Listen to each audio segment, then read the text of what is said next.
Welcome back to Mr. Cursed. If you're easily scared, maybe sit this one out. Today I've got 6 true horror stories from the Appalachian Trail, all happening in November, when something dark wakes up in those mountains. Hikers went in and never came back the same. Some are still running, some are still being hunted, and some, they're not even themselves anymore. Before we start, hit subscribe and like this video. Comment where you're watching from, but keep your lights on, because what you're about to hear will haunt you. Let's begin.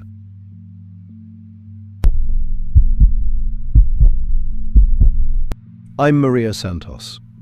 I was 28 when I watched my fiancé get hunted like an animal in the Virginia mountains, and I need you to understand something. I don't know for certain what happened to him out there in the dark. The human mind does strange things when it's trying to survive. I'd been teaching 3rd grade at Riverside Elementary in DC for 6 years. Good school, good kids, the kind of job where you feel like you're actually making a difference. Carlos taught high school history in the same district. We met at a professional development workshop about engaging reluctant learners, if you can believe that. 3 years together. He proposed in October over pad thai at our favorite place in Adams Morgan. Nothing fancy, just him, me, and a ring he'd been saving for that his grandmother wore.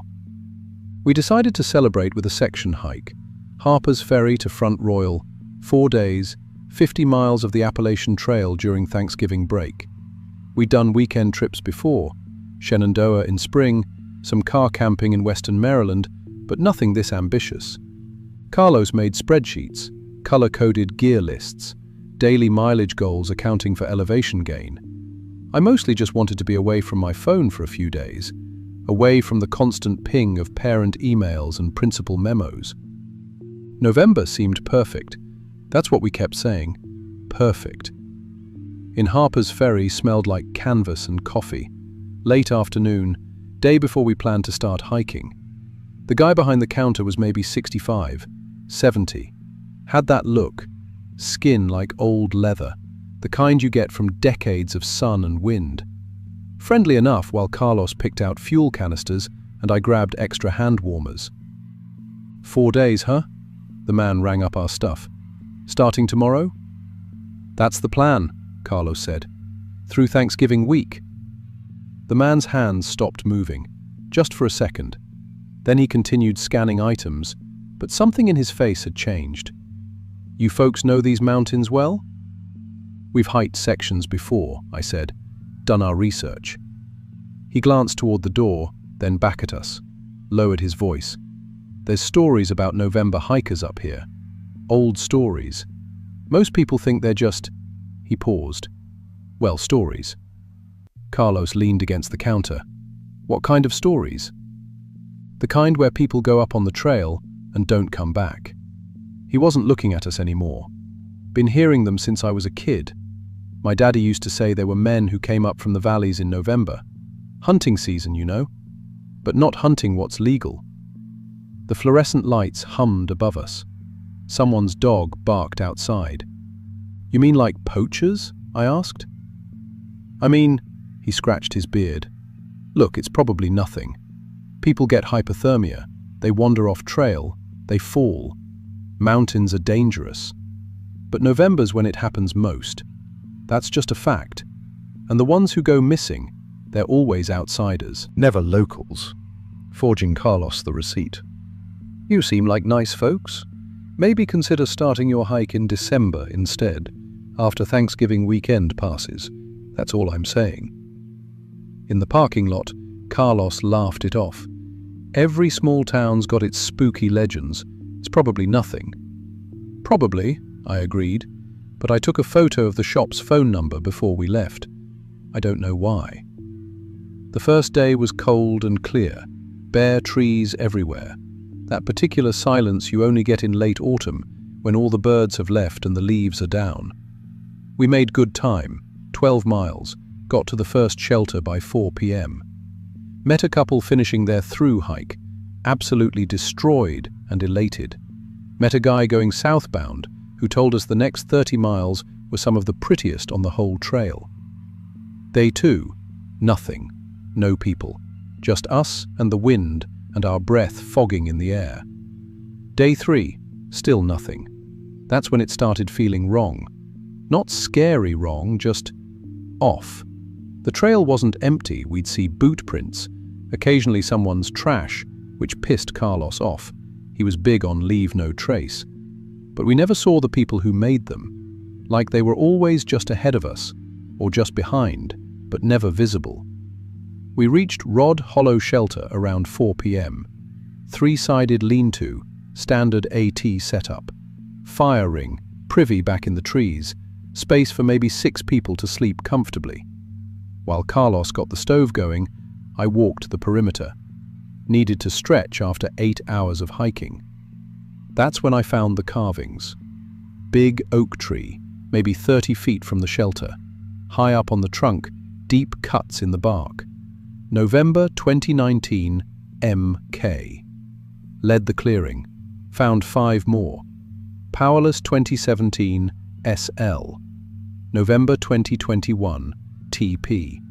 November 2015, JR. November 2018, MK. Networking, November 2023, LH.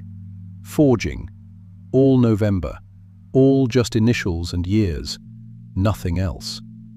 Carlos, my voice sounded strange. Look at this. He came over, read them, frowned.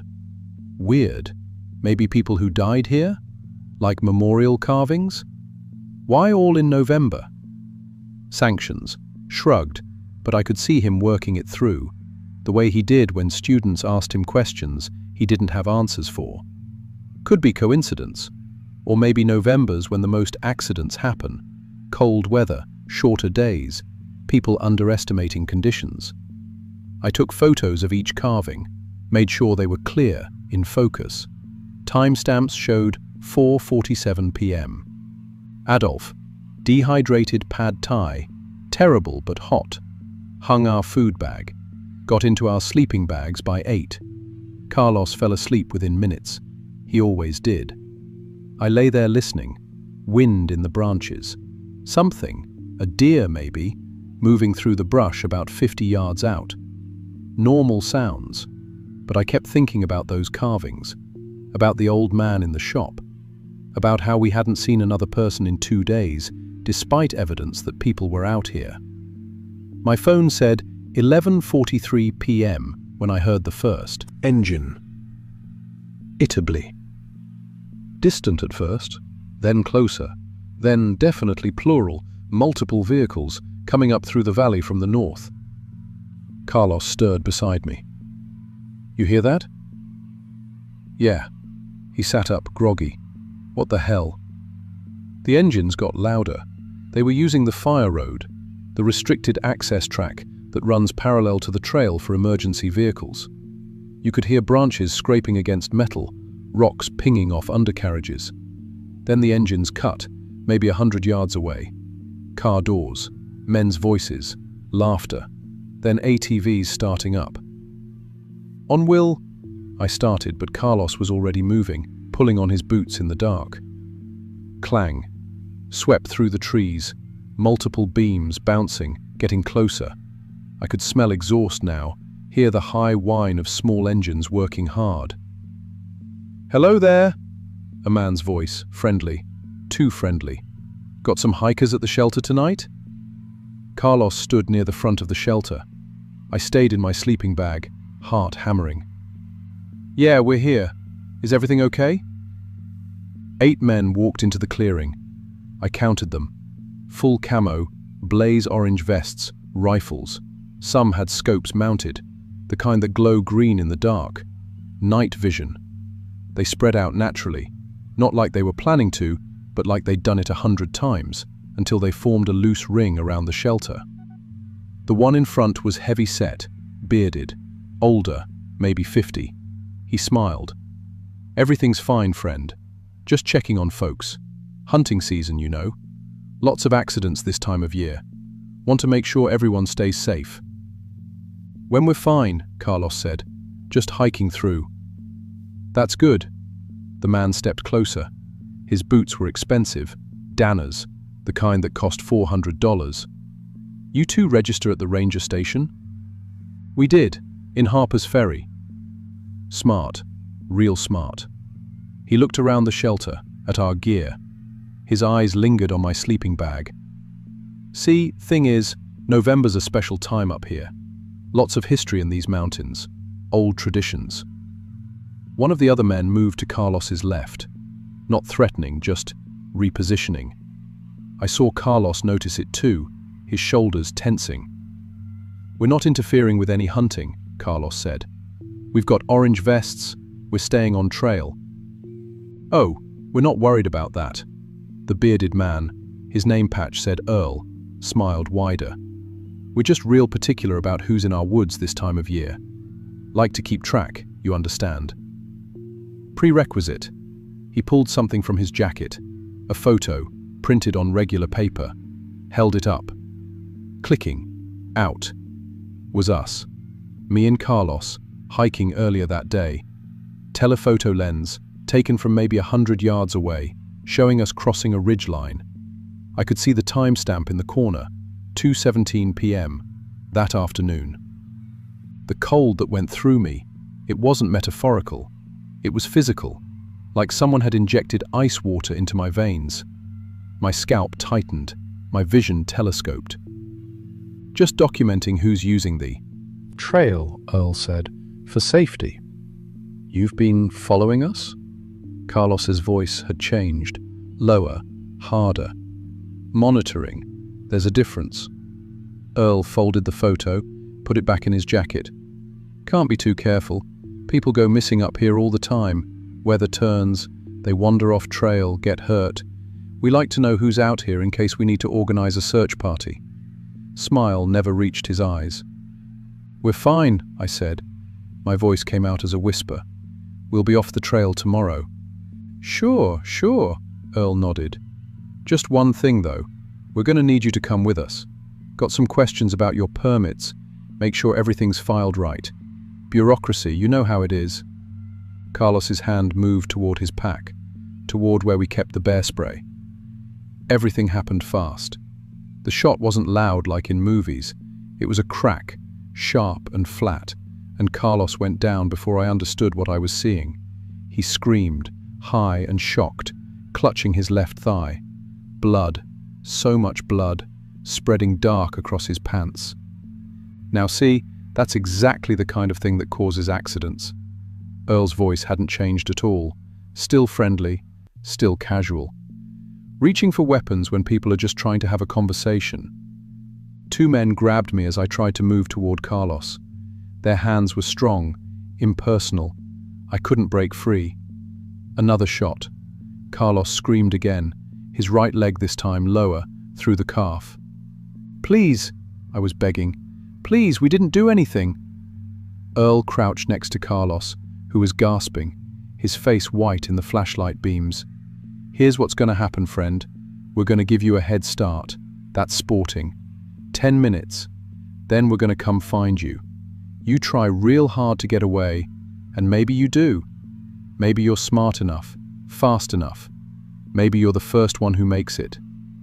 Hezbollah, he stood up, looked at me. Your girlfriend's going to wait here while you run. Don't worry about her. We'll take real good care of her. Barbara tried to move, and one of the men kicked him in the ribs. Not hard enough to break anything, just hard enough. 10 minutes, Earl said, starting now. They dragged Carlos to his feet. He could barely stand. Blood soaked through his pants, dripped onto the dirt. They shoved him toward the trail, and he stumbled, caught himself on a tree. Move, someone said. Carlos looked back at me. Our eyes met. I saw him start to say something, then stop. Then he limped away into the darkness, leaving drops of blood every few steps. The men laughed, passed around a flask. One of them checked his rifle, adjusting the scope. Another walked back toward where they'd left the ATVs and returned leading two huge dogs, bloodhounds, baying and pulling at their leashes. I didn't think. I ran. Not away from them, toward the privy, the only structure besides the shelter, 50 yards back in the trees. I heard shouting behind me, but I didn't look back. I yanked open the wooden door, climbed down into the pit itself, the actual hole beneath the seat, lowering myself into human waste that was cold and thick and made me gag so hard I almost vomited. I wedged myself into the space below, pulled my knees to my chest, tried to make myself small, tried not to breathe, tried not to think about what I was standing in, what was on my skin, in my hair. Telecommunications, flashlights, voices. Where'd the bitch go? She can't have gotten far. Check the privy. The door opened. Light stabbed down. I pressed myself against the side of the pit, held my breath until my lungs burned. The light moved, scanning, then gone. She's not in there. Must have gone into the woods. Dogs'll find her after we're done with the boyfriend. Earl says we stick to the plan.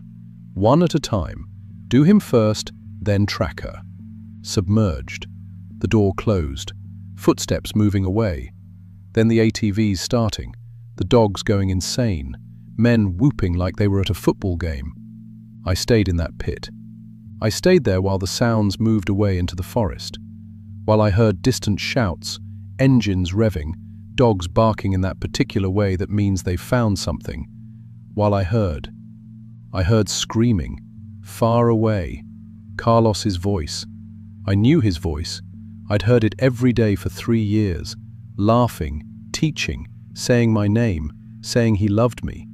And I heard it screaming, somewhere out in those dark woods, and I stayed in the pit, covered in shit, because I wanted to live.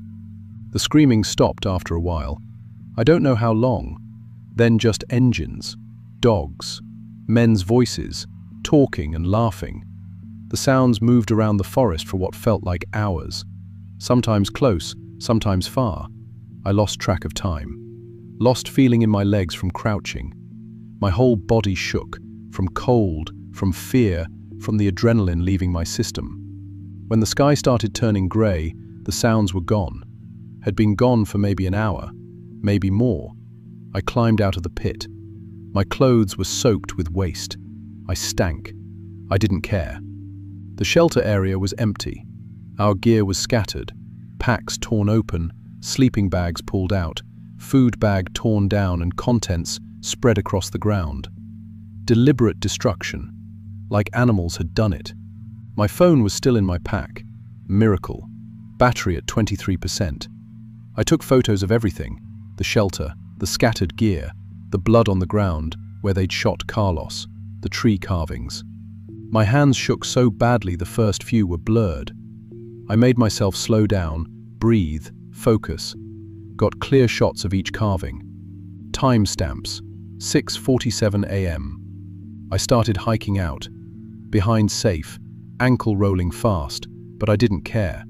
Kept expecting to hear ATVs, to see men with rifles. Every sound made me freeze. Every bird call could be a signal. Microwave I made the ranger station near Front Royal by 10 a.m. 4 hours of hiking that should have taken 7. Bishops. The ranger on duty was young, maybe 25, clean cut, looked like he'd graduated college about 15 minutes ago. I must have looked insane, covered in filth, wild-eyed, hyperventilating. "Ma'am, are you?" "They killed him." The words came out wrong. "They hunted him. 8 men. They had guns and dogs. They shot him and hunted him like an animal." He got me inside, sat me down, got me water, called someone. 2 sheriff's deputies arrived 20 minutes later. Older guys, both of them. Local faces. The kind that have lived in these mountains their whole lives. According told them everything. The men at the shelter, Earl's name, the photos they had of us, how they shot Carlos, how I hid in the privy. The deputies took notes, asked questions. Their faces stayed neutral. "And you have evidence of this?" one asked. "Photos. On my phone. I took photos of everything." I pulled out my phone, opened the camera roll.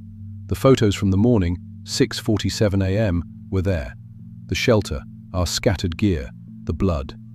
But they were wrong, grainy, pixelated, like they'd been compressed too many times. The blood just looked like dark patches. Could have been mud, could have been shadows. "These are from this morning," I said, after they left. But I also took photos yesterday afternoon. The tree carvings. There were carvings with dates and initials, all November. I scrolled back. The photos from 4:47 p.m. were there, but they showed nothing, just trees. No carvings visible. The bark was smooth. My hands were shaking. They were there. I saw them. They said November 2019, November 2021. Ma'am, the deputy said gently, it's been a traumatic experience. Sometimes our minds... No, I was starting to cry. No, they were there, I saw them. Carlos's body that afternoon, I wasn't allowed to see it. They told me later. 2 miles from Rod Hollow Shelter, bottom of a ravine. Consistent with a bear attack. Claw marks, tissue damage, bear scat scattered around the scene. Your fiancé was the victim of a wildlife encounter, the deputy explained. We were in an interview room now. A black bear, most likely. He may have surprised it, or it may have been food aggressive. The evidence is clear. There was no bear. My voice sounded dead. There were 8 men. Earl was the leader. He had a name patch. They hunted him. There's no one named Earl in this county matching your description. We checked. Safeguard. Then he lied about his name. Miss Santos, the other deputy leaned forward. We understand you're grieving. You witnessed something traumatic. But the evidence, the physical evidence, all points to a bear attack. There's no evidence of any men. No ATV tracks on the fire road. No shell casings. No signs of human involvement. I was there. You were there, yes. And you experienced trauma that may have affected your perception of events. It's not uncommon. The brain tries to make sense of random violence, and sometimes it creates narratives. Spent 3 hours in that room, telling the story again and again. Each time they'd find inconsistencies, small details I remembered differently, times that didn't quite add up. They were gentle, patient, like talking to someone who was fragile. Detective Williams drove me back to my car at Harper's Ferry. Older guy, maybe 55. He didn't talk much during the drive. When we got there, he sat for a moment before unlocking the doors. "Is off the record," he said quietly. "I've been working this area for 23 years. Every November, we get reports. Hikers who disappear, hikers who report being followed, hikers who come out of those woods with stories about men with guns. Every single time, we investigate. Every single time, we find nothing. And the people who report it, they always have the same problem you do. No evidence. Corrupted photos. Witnesses who can't be found. Evidence that disappears." He looked at me. "Do I think something happened to your fiancé beyond a bear attack? I don't know. I genuinely don't know. But I know that if I keep asking questions, I'll end up like the last guy who kept asking questions. Transferred, early retired, house burned down under suspicious circumstances. So you just... I've got a daughter your age, wife who depends on my pension." He unlocked the doors. "Go home, Miss Santos. Grieve your fiancé. Move away from here. And don't come back in November." After I was transferred to a different county 6 weeks later. I quit teaching at the end of the school year. Every time I tried to stand in front of my classroom, I'd see Carlos standing in front of his, and I'd have to leave. The school was understanding. Trauma leave. Then, resignation. I moved to Oregon, got a job doing remote data entry. I see people when I have to, not when I don't want to. Every November, I search. News reports from Virginia, West Virginia, Maryland. Missing hikers on the AT. There's always at least one, sometimes more, usually ruled as lost hiker or wildlife encounter. Sometimes they find bodies, sometimes they don't. Last November, 3 missing hikers, 2 found dead, bear attacks. 1 never found. November before that, 2 missing. 1 dead, fell from ridge. 1 never found.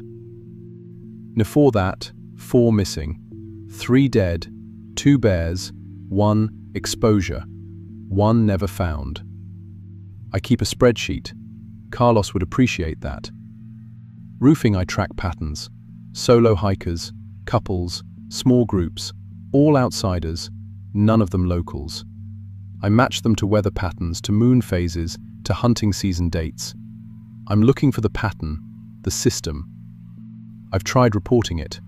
To the FBI, they took my statement, never followed up.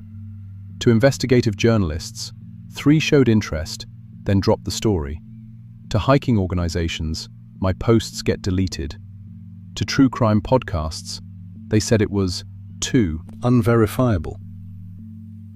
Back once, 2 years ago, not in November. Drove up to Harper's Ferry, walked into that outdoor shop. Different person working. Asked about the old man who used to work there.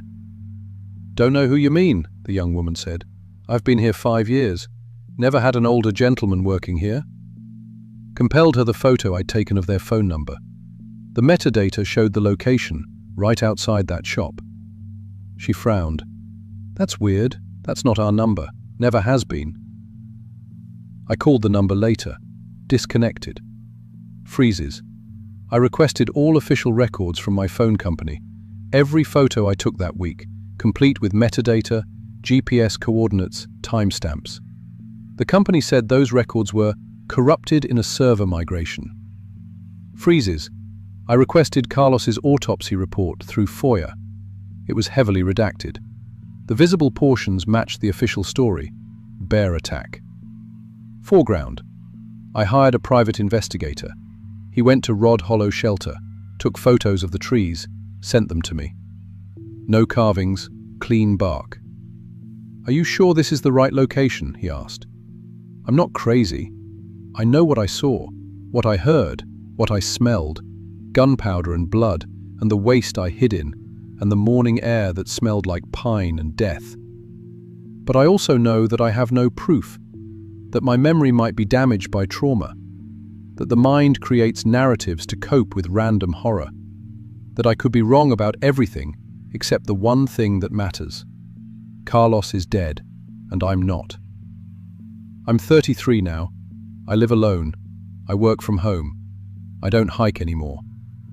Sometimes I think about Carlos's last moments, whether he was afraid, whether he thought about me, whether he died quickly or slowly, whether it was men or a bear, or something my broken mind created to make sense of senseless violence. Sometimes I think I should let it go, accept the official story, grieve and move on. Barbara comes, and I check the news, and there's always another missing hiker, always another accident, always another family asking questions that never get answered. And I think about those tree carvings, whether they were real, whether I really saw them. Nova Fires 2019, MK. November 2021, TP. November 2023, LH. And now, November 2024, CR. Carlos Rodriguez. If you hike the AT, maybe don't go in November. Maybe that's superstition. Maybe it's trauma speaking. Maybe I'm a grieving woman who can't accept that the man she loved died randomly, senselessly, killed by an animal just doing what animals do. Or maybe there really are men in those mountains who hunt people for sport. Men protected by systems designed to protect them. Men who've been doing it for decades, who will keep doing it, who leave no evidence except the stories of the ones who survive. And maybe, those survivors are just crazy enough to be telling the truth. I don't know anymore. I don't know what I know. But I know Carlos is dead. I know I hid in human waste while he screamed somewhere in the dark.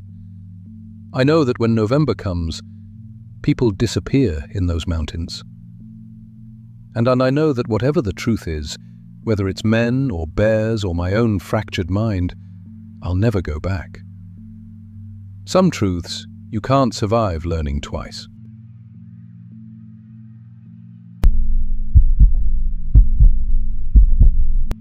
My name's Sarah, and I had just turned 31 when this happened. I work as a dental hygienist in Richmond, not the most exciting job in the world, but it pays the bills and gives me enough time off to do what I really love, which is hiking. I've been section hiking the Appalachian Trail for about 12 years now, ever since I graduated college.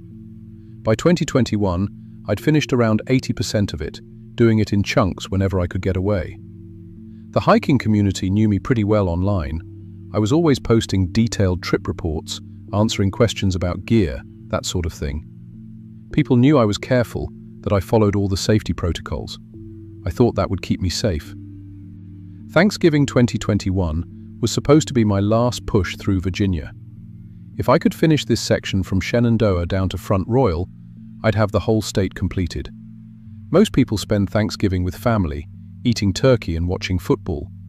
I was planning to spend it alone in the woods, and honestly, I was looking forward to it. My family's never really understood why I do this. My mom still sends me articles about women getting attacked on trails, like I haven't been doing this successfully for over a decade. The weather forecast was perfect. Cold but clear, no chance of rain. I knew this section well enough from a summer trip years back. The Bare Fence Mountain Hut was right where I wanted to stop for the night. One of those three-sided shelters you find all along the AT. Just a roof and a wooden sleeping platform, open to the woods on one side. I figured on a holiday, I'd have the place to myself. I got there around 6 in the 1. I worked to the second mountain. The reason watch means completely important. I got there around 6 in the woods. I bought a change. I worked to the first company that wilt me from Warmont. The critical reason which was change, without to have no reason has been sure. I figured around 6 in the woods. It was most level. I know this was majestic. I find the pointed down to 4 the body, it was most level. The report placed to find to the first having. I sawed onto the woods, to set that with a push of completely. I set that woods, with a lot of trails composes to give at the time that was going out for. I figured on the pound, and figured out holiday, it was making it words of chust to the woods. I figured on a recent, when they first way with the both of the woods, were the debtor fix. I figured on the side ampank was before with, I bought them the first and Stexons of them woods, the push of completely. I got there around 6 in the evening, right as the sun was starting to drop behind the ridge. There were already 3 people there, a couple who said their names were Mark and Julie, from Ohio somewhere, and a younger woman named Tyler, who claimed she was from Colorado. I'll admit, I was annoyed at first. I'd been psyching myself up for a quiet night, maybe some journaling by headlamp, early to bed. But they seemed nice enough, and after hiking all day, I didn't have the energy to be standoffish. After ended up sharing a Thanksgiving dinner of sorts. Everyone pitched in something from their packs. I had dehydrated sweet potatoes. Mark and Julie brought stuffing mix. Tyler had a pouch of turkey. We sat on the edge of the platform with our legs hanging off, watching the last light drain out of the sky, and it was actually pretty nice. The conversation flowed easy. Mark told this funny story about getting chased by an aggressive wild turkey on a trail in Pennsylvania.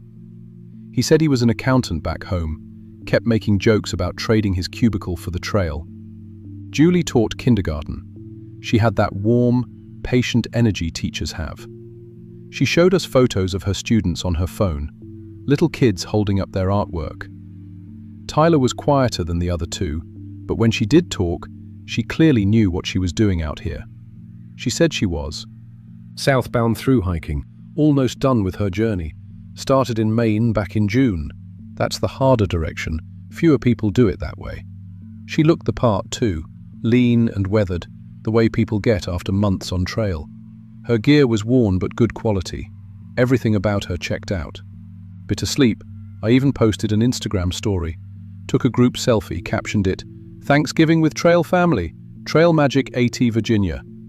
Got a bunch of likes from people in my hiking groups, comments saying how cool it was that I wasn't spending the holiday alone. I remember feeling genuinely grateful. That's what the trail community is supposed to be like. Strangers becoming friends over shared experiences and shared hardship.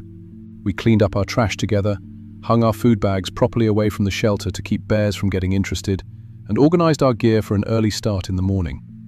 Mark and Julie took the far end of the sleeping platform. I was in the middle, Tyler closest to the open side. We all climbed into our sleeping bags around 9. It was cold that night, probably low 30s, so everyone was pretty bundled up. I fell asleep listening to wind moving through the trees and the occasional rustle of some small animal in the leaves.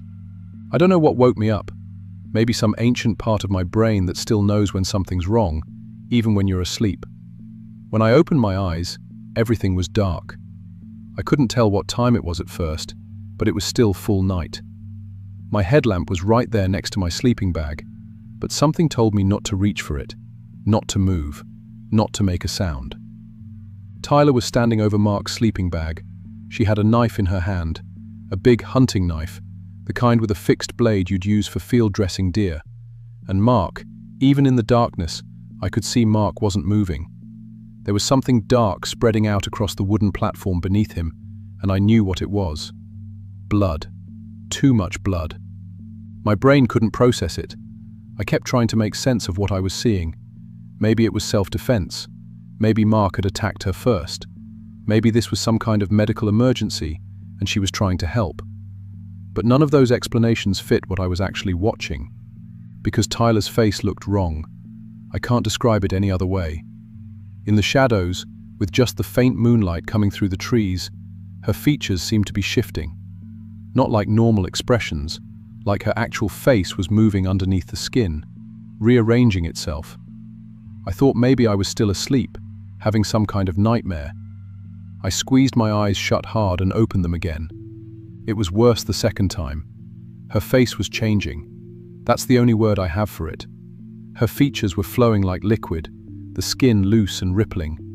She was getting taller too, her whole body stretching in ways that shouldn't be physically possible. And she was making this sound, not quite humming, not quite breathing, something in between that made every hair on my body stand up. Then I felt hands on my shoulders from behind. Julie. Except Julie's hands felt completely wrong. Too many joints in the fingers, fingers that bent backward. Her grip was somehow both soft and impossibly strong. I tried to turn my head and caught a glimpse of her face in profile. The skin was peeling away like old paint. Underneath was something grey and smooth, like worn leather, not human flesh at all. I went completely rigid. Every survival instinct I had was screaming at me to run, but I physically couldn't move. The thing that looked like Julie tightened its grip slightly on my shoulders, and I understood. It was telling me to stay still, to stay quiet. If I cooperated, maybe I wouldn't end up like Mark. Maybe. So I stayed frozen and watched. God help me. I watched everything. Tyler finished changing over the next 10 minutes, though it felt like hours. Her entire body reshaped itself, and when it was done, she looked exactly like Mark. Not similar, identical. Every detail perfect, from the small scar on his chin to the way his left eyebrow had a little gap in it. She studied her new hands, flexing the fingers, touching her new face carefully. Then she smiled, Mark's exact smile, his precise expression, and it was the most terrifying thing I've ever seen. Chilled, the Julie thing let go of me and started its own transformation. Its features melted and reformed until it looked exactly like the original Tyler, right down to the sunburned nose and the small tattoo on her forearm. They worked together after that, moving the bodies with disturbing efficiency. They didn't speak to each other, but they clearly knew what they were doing. Mark first, then Julie, the real Julie, who I realized must have been killed before I even woke up, probably right after Mark. They were both dead, and these things were wearing their faces, and I was supposed to be next. Except I wasn't next. The thing that now looked like Mark pulled out notebooks from a pack I hadn't seen before. Multiple notebooks, filled with pages and pages of sketches. Human faces drawn in incredible detail. Anatomical studies. Notes written in tiny, cramped handwriting. I could make out names, addresses, social media usernames, passwords. Chapter cross-legged on the platform like students studying for a test. The Mark thing practiced Mark's laugh, that distinctive chuckle I'd heard earlier when he told the turkey story. It did it over and over, adjusting the pitch, the rhythm, the way Mark's shoulders moved when he laughed. It practiced his voice, repeating phrases. "Hey honey, that's hilarious. Pass me the water bottle." Each repetition was more perfect than the last. Zach, the new Tyler, picked up the real Julie's phone. Face ID worked on its stolen face. It scrolled through her social media and posted a Facebook update. "Beautiful. Thanksgiving on the trail. Feeling so grateful." It tagged Mark in the post and added a photo Julie had taken earlier that evening before the world went insane, showing her and Mark smiling with the sunset behind them. Then they started talking about me. Not to me, about me. The Mark thing pulled up my Instagram on the real Mark's phone. They scrolled through my posts, reading my captions out loud, studying my photos. They found my hiking blog and read through months of trip reports. They looked at my LinkedIn, my Facebook, my Twitter.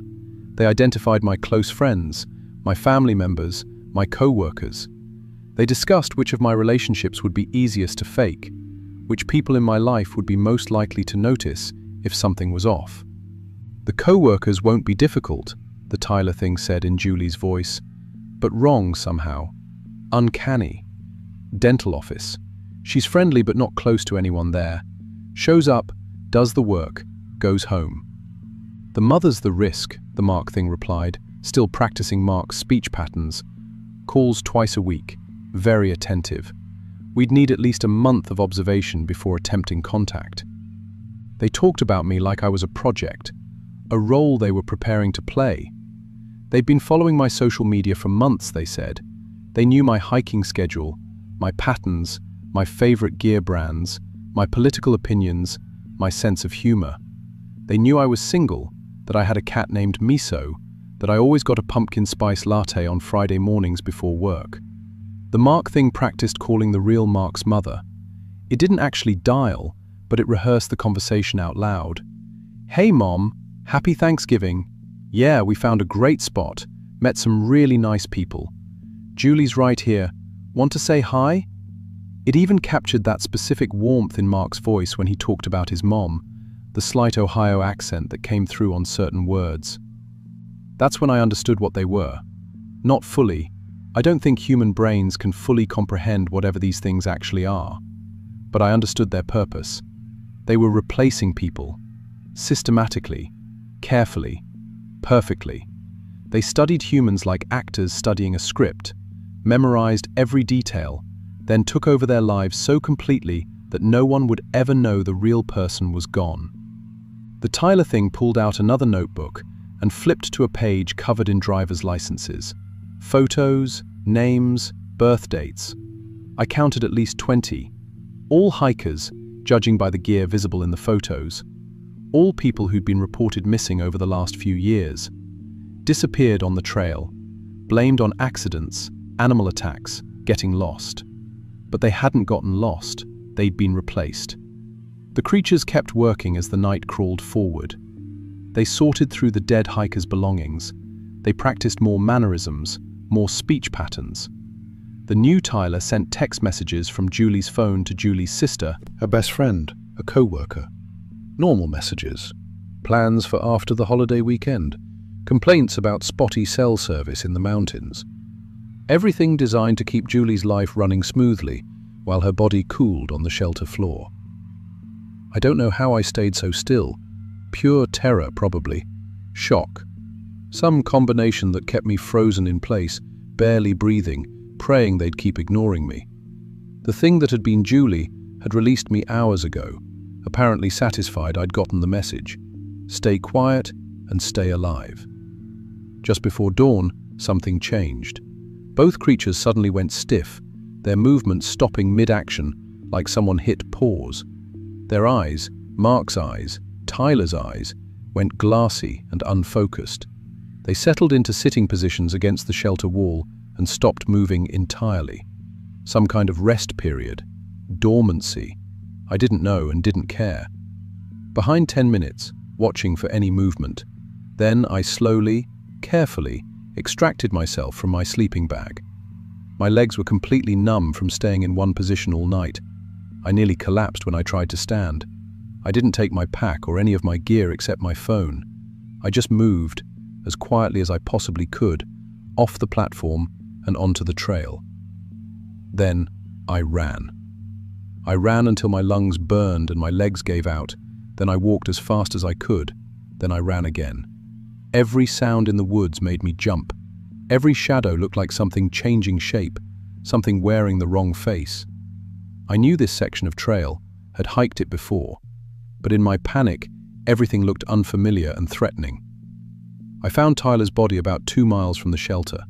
What was left of it? She'd been skinned, precisely, like something from a medical textbook.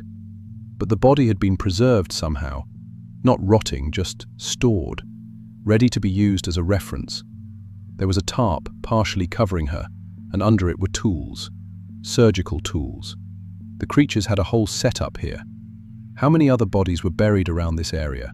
How many missing hikers had ended up here? I got cell service about an hour later when I climbed high enough on a ridge. My hands shook so badly I could barely dial 911. I tried to explain what happened, what I'd seen, but even to my own ears it sounded insane. The dispatcher kept me on the line, her voice professionally calm, asking questions I couldn't properly answer. Police would meet me at the trailhead. Just keep moving towards safety. 3 cruisers were waiting when I stumbled out to the parking area. I told the officers everything, the murders, the creatures, the transformation, all of it.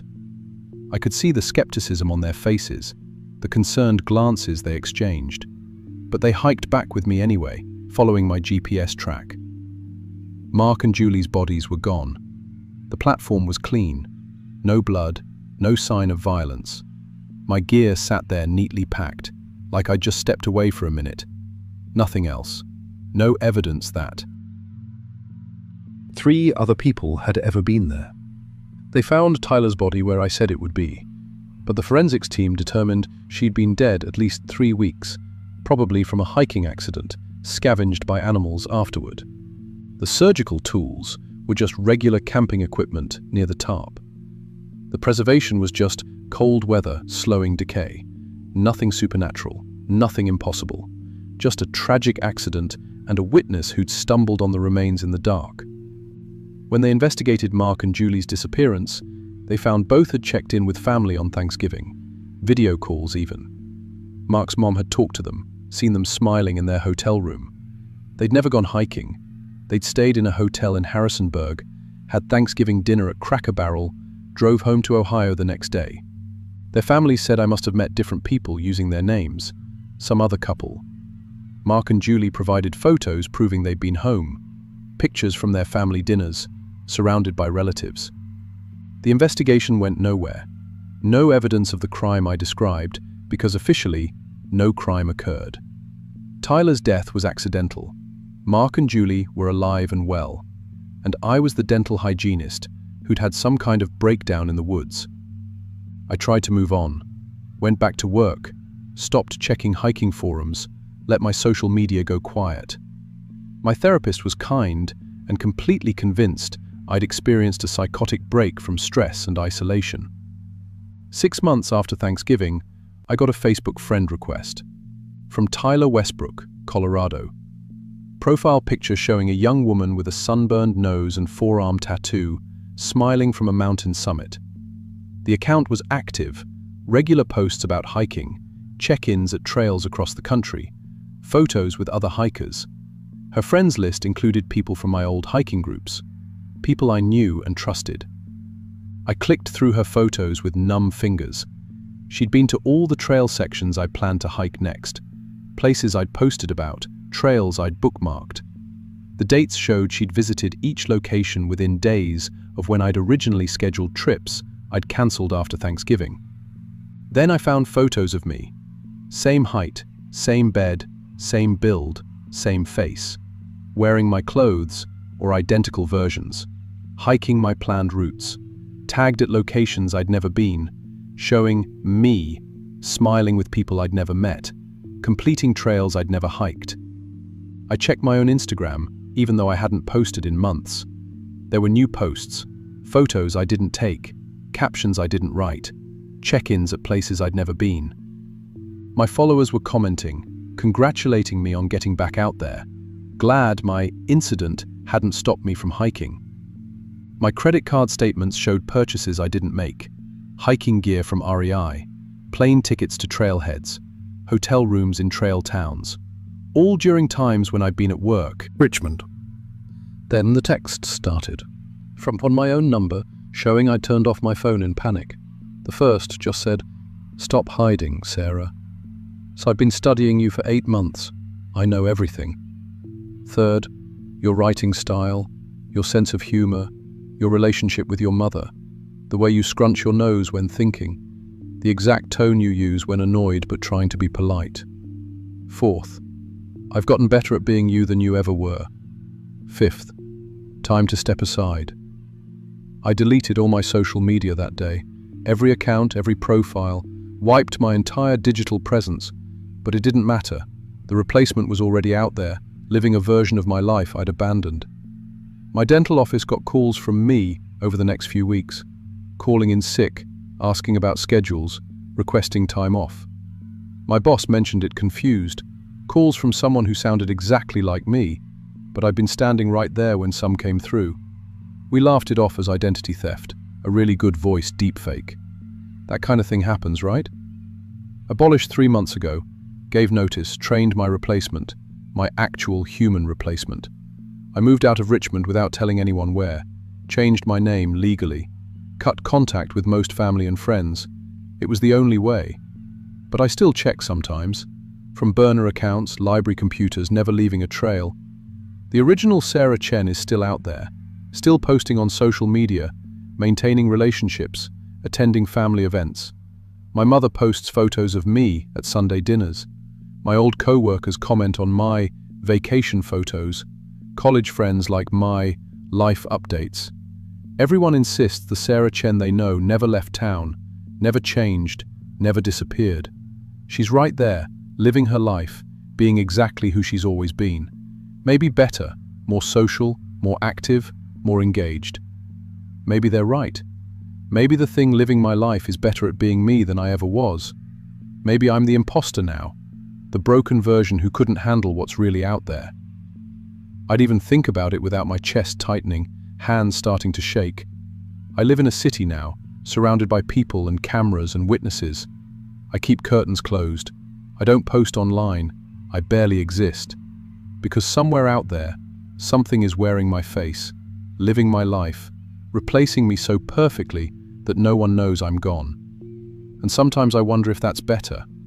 If maybe the world needs that version of me more than the real thing. I don't exist anymore. Someone else does it for me.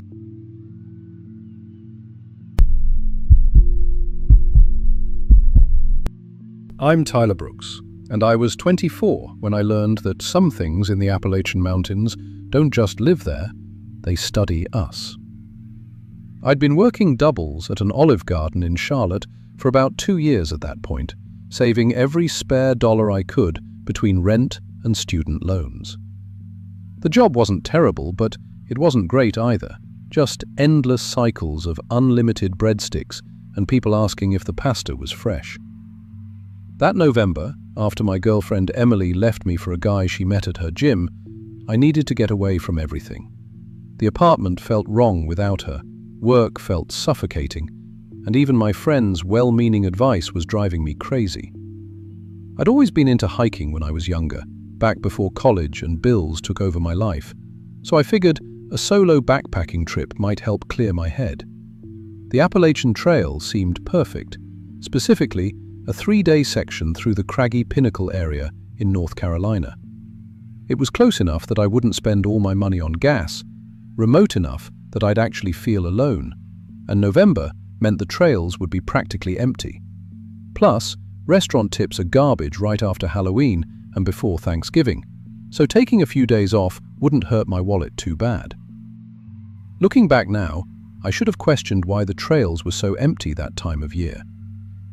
Be on a Thursday morning in my beat-up Honda Civic, the back seat loaded with borrowed camping gear from my buddy Marcus. He'd given me this whole lecture about bear safety and water purification, but honestly, I was only half listening. My mind was still stuck on Emily, on the way she'd packed her stuff while I was at work, leaving nothing but a note on the kitchen counter. The drive up through the mountains was beautiful though.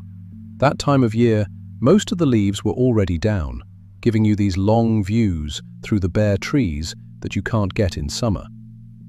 The radio kept cutting in and out as I climbed in elevation, eventually just giving me static, so I drove in silence, watching the mountains get bigger. I reached the trailhead around noon. There were only 2 other cars in the lot, which was perfect for what I wanted. I did my final gear check, filled out the trail register at the wooden kiosk, noting that the last entry was from 3 days ago, and headed up the mountain. The first few hours were exactly what I needed. Just me, my boots on the trail, and the sound of wind moving through the trees. No customers asking for extra cheese. No managers telling me to smile more. No Emily's absence echoing through empty rooms. Just the mountain, and the trail, and the rhythm of walking. The trail itself was well maintained, but challenging.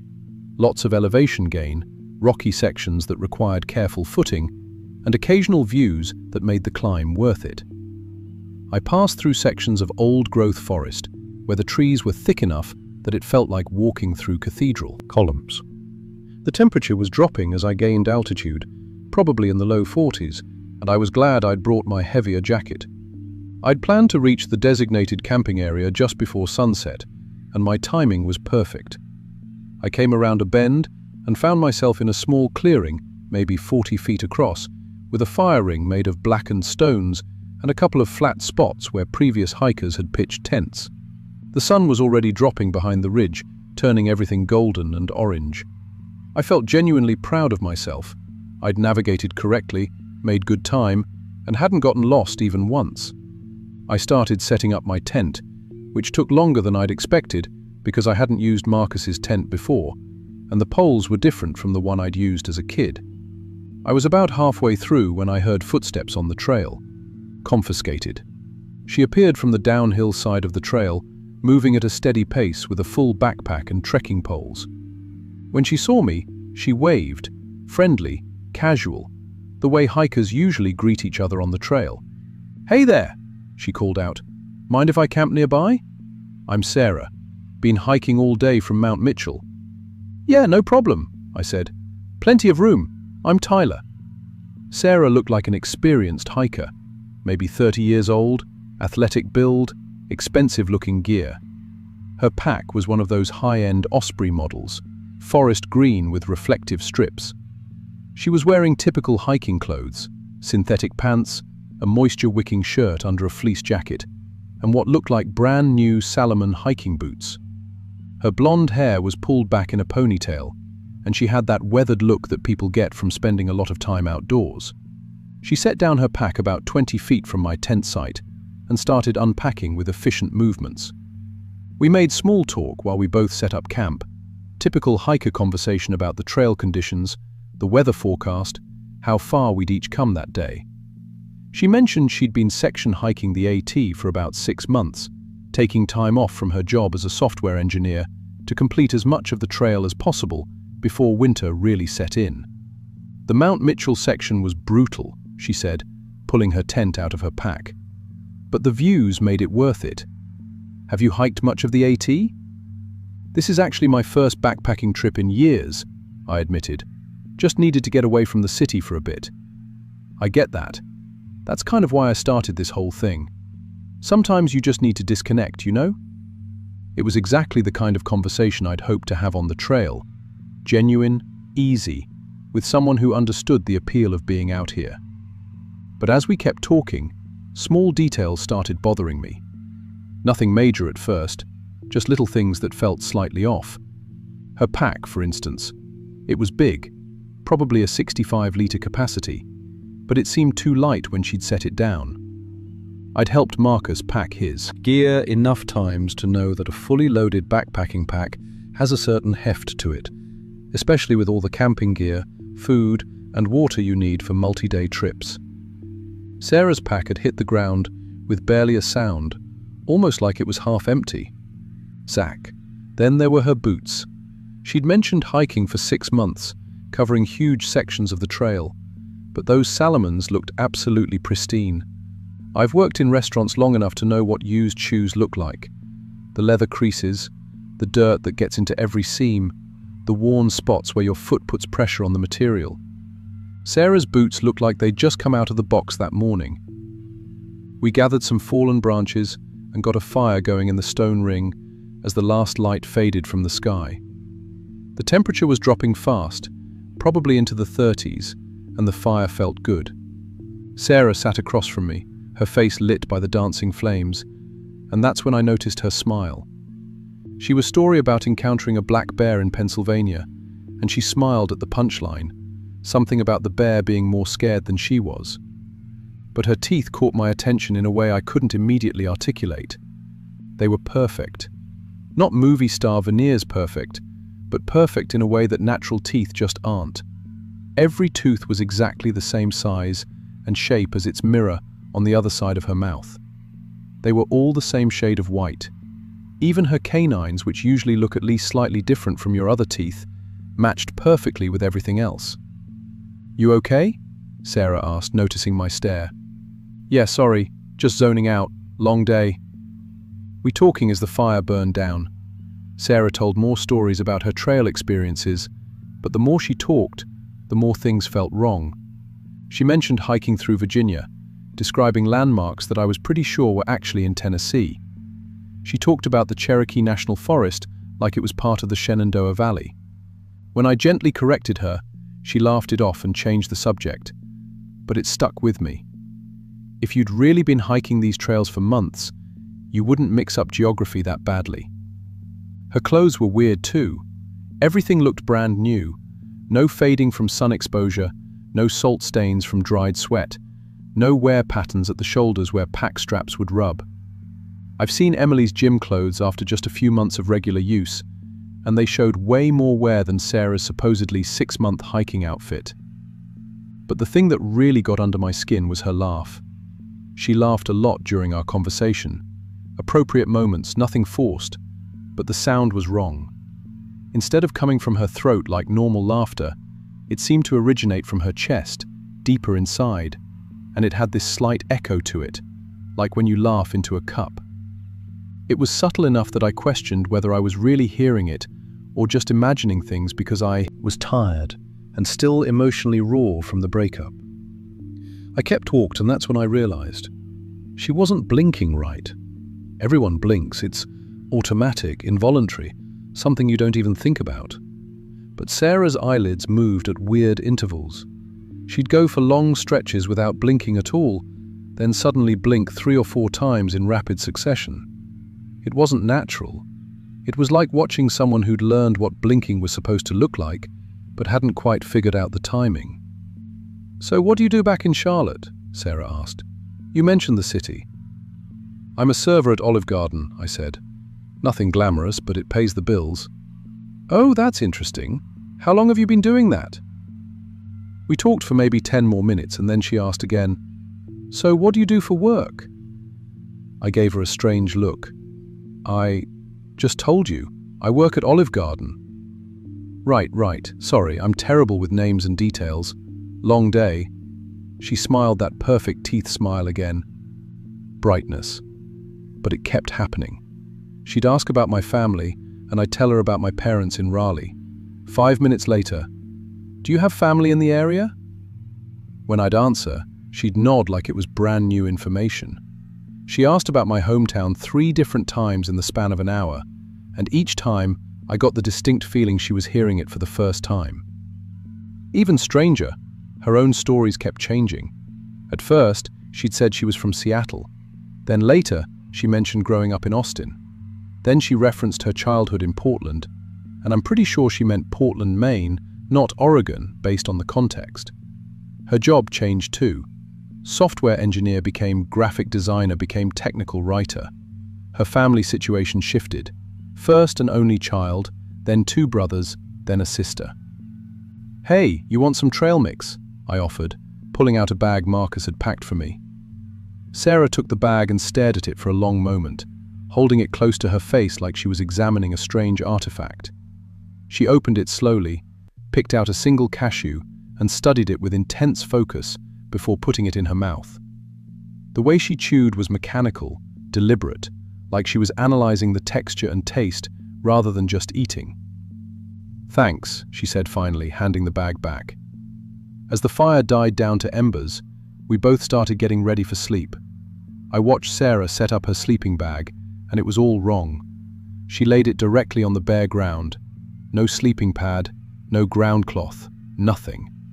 The spot she'd chosen had rocks and roots that would make sleeping impossible for any normal person. But she didn't seem to notice or care. She just laid out her sleeping bag and crawled inside like she was lying on a comfortable mattress. "Good night," I called over.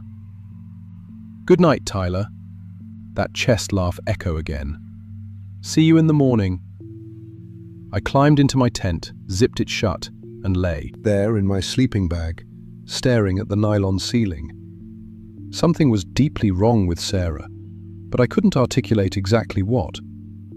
All the individual details could be explained away. Maybe she was just forgetful. Maybe she was an inexperienced hiker with new gear. Maybe I was reading too much into normal quirks. But taken together, it felt like I was talking to someone who was pretending to be human without quite understanding how humans actually worked. I mosed off eventually, because I woke up to sounds outside my tent. Footsteps, but not normal walking sounds.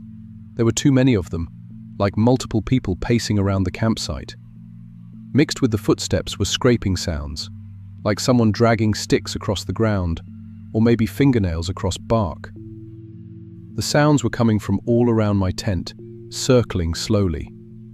Then I heard Sarah's voice, but she wasn't talking to me. She was talking to herself. "My name is Tyler Brooks." Sarah's voice, but wrong, different pitch than before, testing different tones. "My name is Tyler Brooks. I work at Olive Garden in Charlotte." I felt ice run down my spine. "I'm 24 years old. I'm here hiking to clear my head after a breakup." She repeated my words, my exact phrases from our conversation, but trying them in different voices. Some attempts were higher, some lower. Some had more of my accent, some had less. She was practicing. "My parents live in Raleigh." She said it 3 different ways, adjusting her inflection each time. "Emily left me. The apartment felt wrong without her." She was miming her laugh. Not that weird chest echo laugh, but attempts at my laugh. The slightly nervous one I do when I'm uncomfortable. She tried it over and over, getting closer to the real thing each time. My hands were shaking. I wanted to look outside, but I was terrified of what I might see.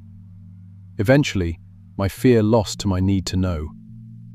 I slowly, silently unzipped my tent, just an inch, and peeked through the gap.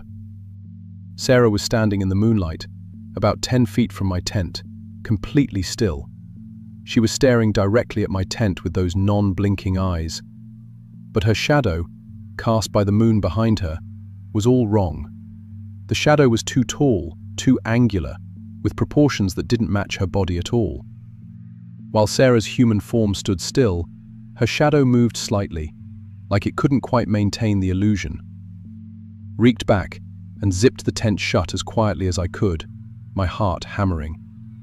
I lay there for hours, listening to her move around the campsite, hearing her practice being me until the sounds finally stopped sometime before dawn. Palestinians. When morning light finally filtered through my tent, I felt like I hadn't slept at all. Every muscle was tense, and I had that strange, disconnected feeling you get from fear-laced exhaustion. I listened carefully before unzipping my tent. Birds were singing, normal forest sounds, no footsteps, no practicing voices. I emerged slowly and looked around the campsite. Sarah's tent was still there, and she was crouched by the dead fire ring, apparently organizing her pack. But she looked different. The difference was subtle. You might not notice if you weren't specifically looking for them. Her little more prominent than yesterday. Her eyes seemed wider set. Even her face shape seemed to have shifted, more oval than round. It was like looking at someone who'd had extremely subtle plastic surgery overnight. "Morning," she said brightly, looking up at me. Her voice was different too, deeper, with a hint of the southern accent I'd picked up from living in North Carolina, which definitely hadn't been there yesterday. "Sleep okay?" "Yeah," I lied, staying near my tent. "You?" "Great. Love sleeping under the stars." She stood up, and that's when I saw what she was wearing. My shirt. My spare long-sleeve shirt that I'd packed in my tent before going to sleep. That's my shirt," I said, trying to keep my voice steady. Sarah looked down at it, then back at me with that perfect smile. "Oh, is it? I found it near the fire ring. Must have fallen out of your pack. Figured I'd wash it for you since it was dirty." It wasn't dirty. It had been folded in my pack, in my tent, with the zipper closed. "Thanks," I said, not sure what else to say. I started breaking down my camp quickly, shoving things into my pack without my usual organization. I just wanted to get moving, to get away from her. Sarah watched me with interest, occasionally mimicking my movements as I packed, the way I rolled my sleeping bag, the order I took down my tent poles. "You're leaving early," she observed. "I thought we might hike together today." "I've got to cover a lot of ground," I said. "Want to make it to the next shelter before dark." "That's too bad. I've really enjoyed learning about you, Tyler."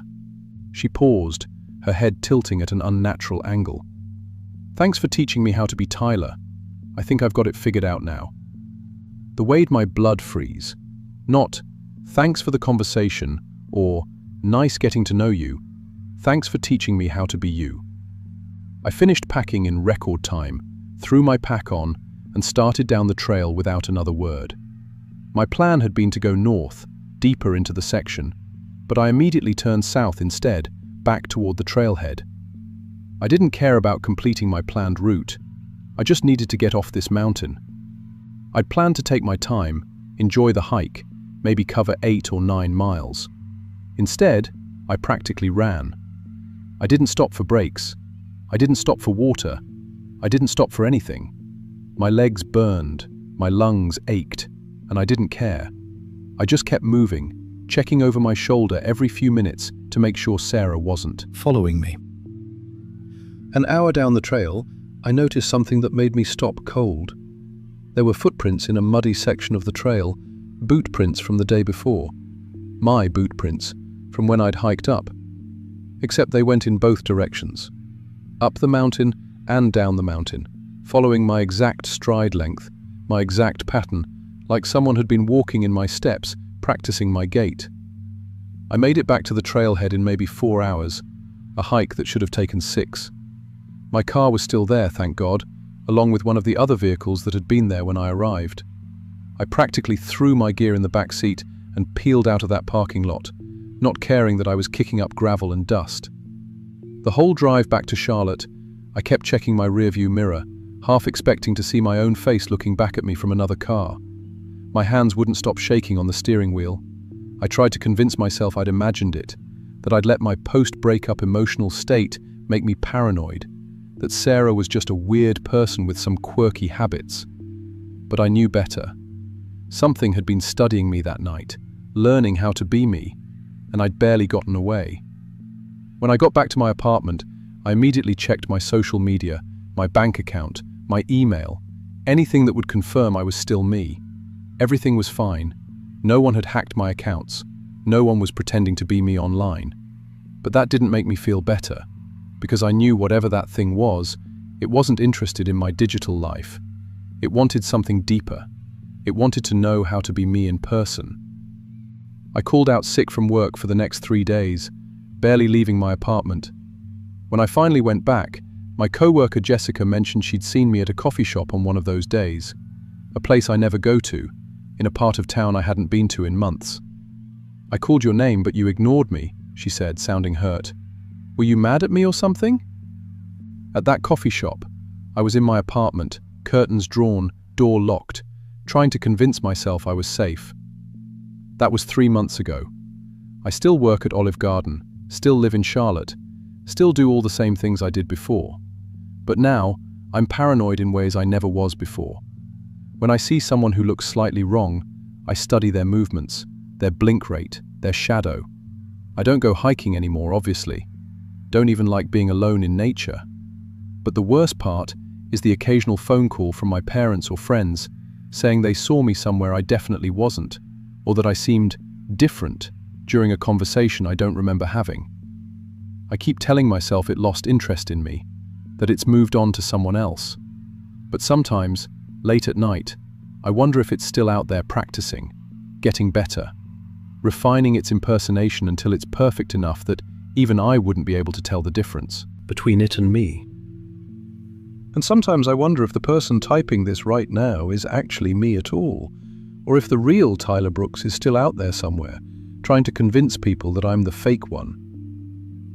But I guess you'll never really know for sure, will you?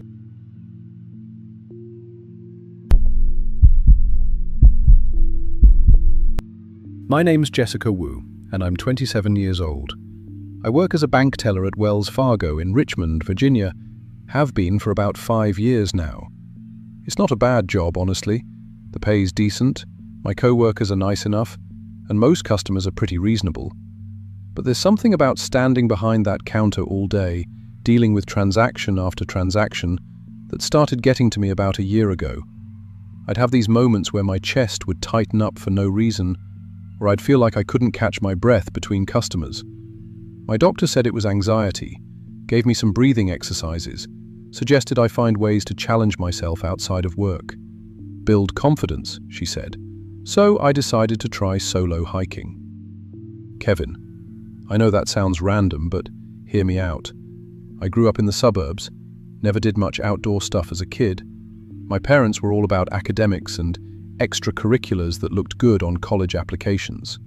The idea of going out into the woods by myself, navigating trails, being completely self-reliant, it felt like exactly the kind of thing that would prove to myself I could handle more than I thought. Plus, the Appalachian Trail runs through Virginia, and I'd always heard people talk about how beautiful it was. I spent weeks researching, reading blogs, watching YouTube videos about solo hiking safety. I bought all the right gear, studied maps, joined online forums. I wasn't going to be one of those unprepared idiots who gets lost because they didn't respect the wilderness. I planned my trip for Thanksgiving week. When you cover the day, it wasn't closely started with the pending week. I planned my trip for the brawl. I hope feel like the going in a future that individuals, he's been trying to figure out the great. I probably working to in distance without the secondly. I planned my trip for the death. I planned my country as that they would do so, and they feel that more than I problems with healthing wilderness. I planned myself as a brawl to recognize that would being increasive, and I most healthing wilderness. I hope to take an over the day to show them more than my problem. I tell them removed about what. I just about from solo hiking, and I hope to set me forming life days with confidence of life teller. I know the tully, the three that more than my problem from forward, but it wasn't trying to start to the most a lost, to servely distributor. It was mating to be of a temper. I know that all return to do that work. I started into the trip. It was making the moments of the door. I wasn't one to me, which is one of the top of close. I probably helped to be set, but I want to talk about this place as well. I power my trip from different, and maybe they get as great for that place. I talk about time, and I'd love to say that trip to the end of 'em, but she had been tended, but I would like to take a loss without of cross. I felt the Twitter them term. I spent this attentive the woods, to forget themself. Of good of a genuine, try to discover. Without a work from the making, the picture as lifely potentialicate. I particularly could look to forum, but I was making the most interesting data that was really life. I spent the actual life, in a straits of formers, that work is well ward. I proud my trip from the run, and my program had done before they had work. I have the parts that single sellove, but I was closely make me and let of in 10. I feel that the trip that are being a coated. I just want to know that they've lost the coated, which wasn't to be more variable. I plan my trip to the description, and with other questions of the coat, I promises completely different bigs. I make some self-reliant. I cultedly didn't clo to the passive warg, and then I was been really critically start. I plan my trip for the death, which been our particular life.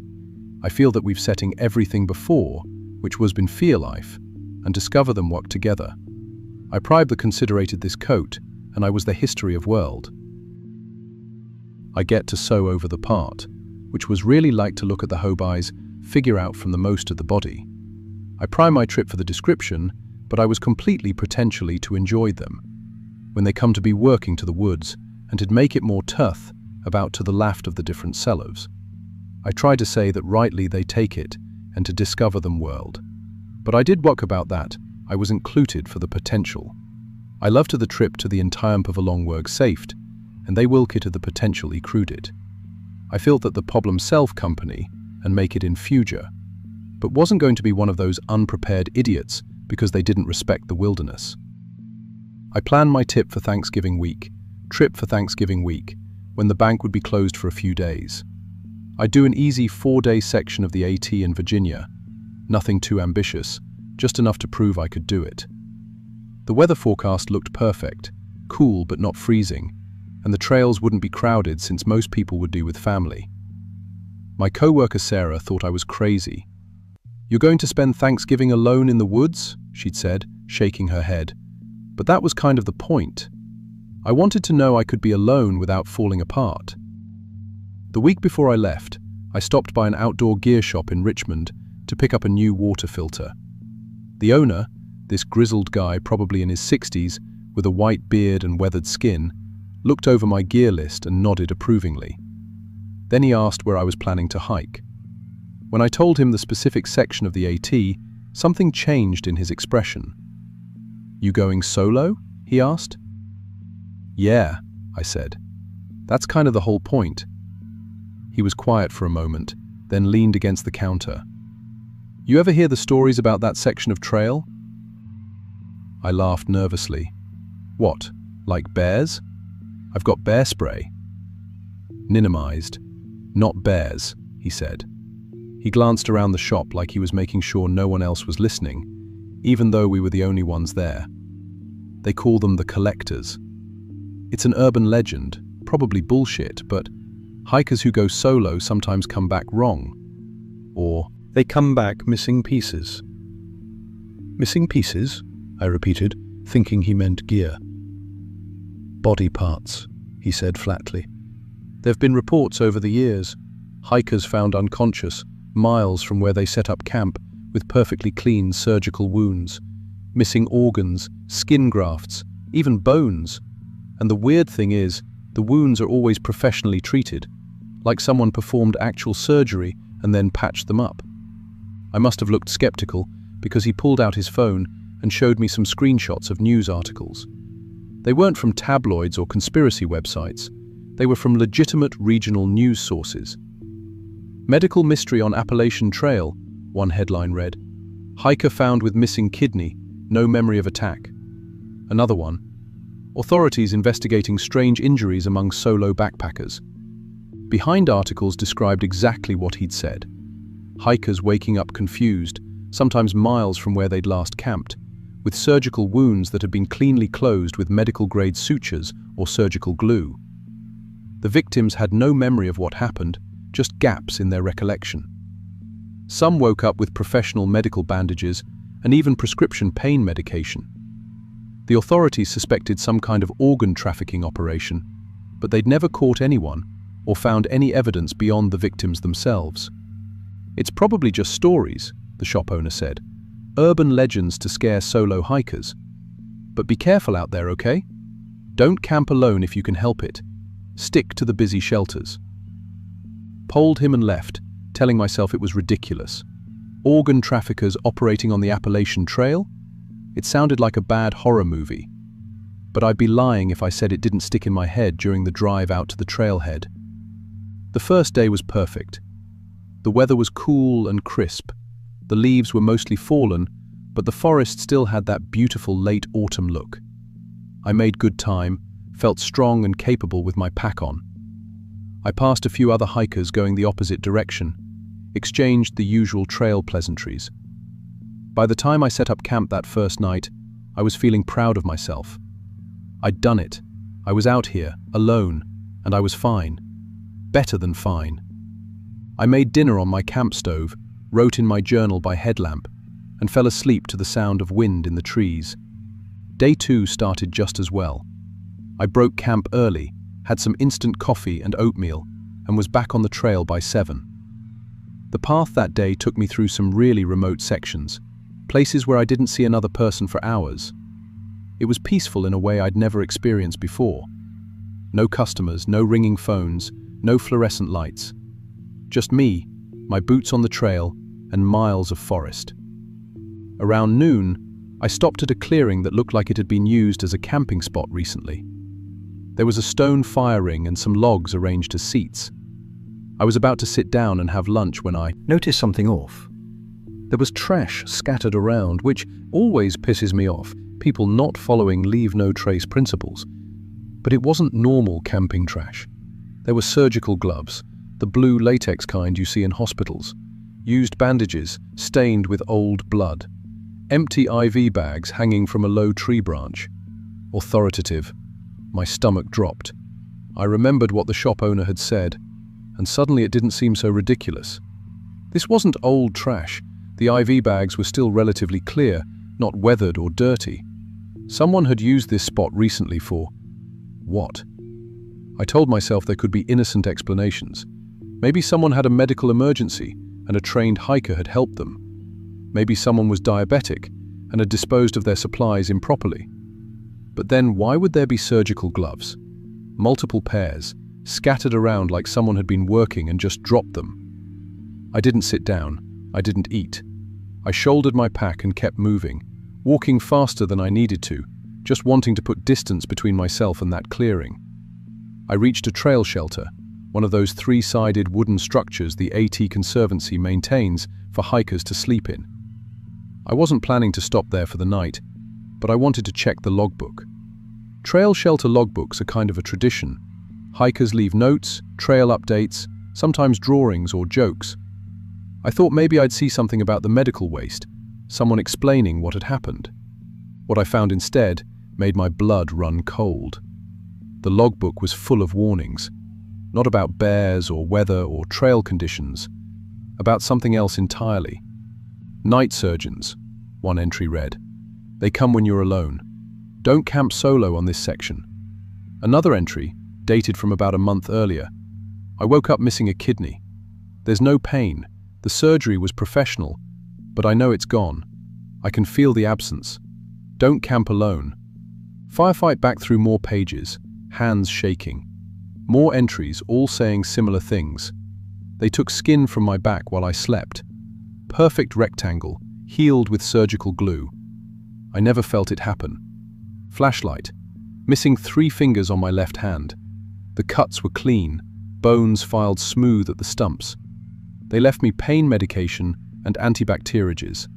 How is that possible?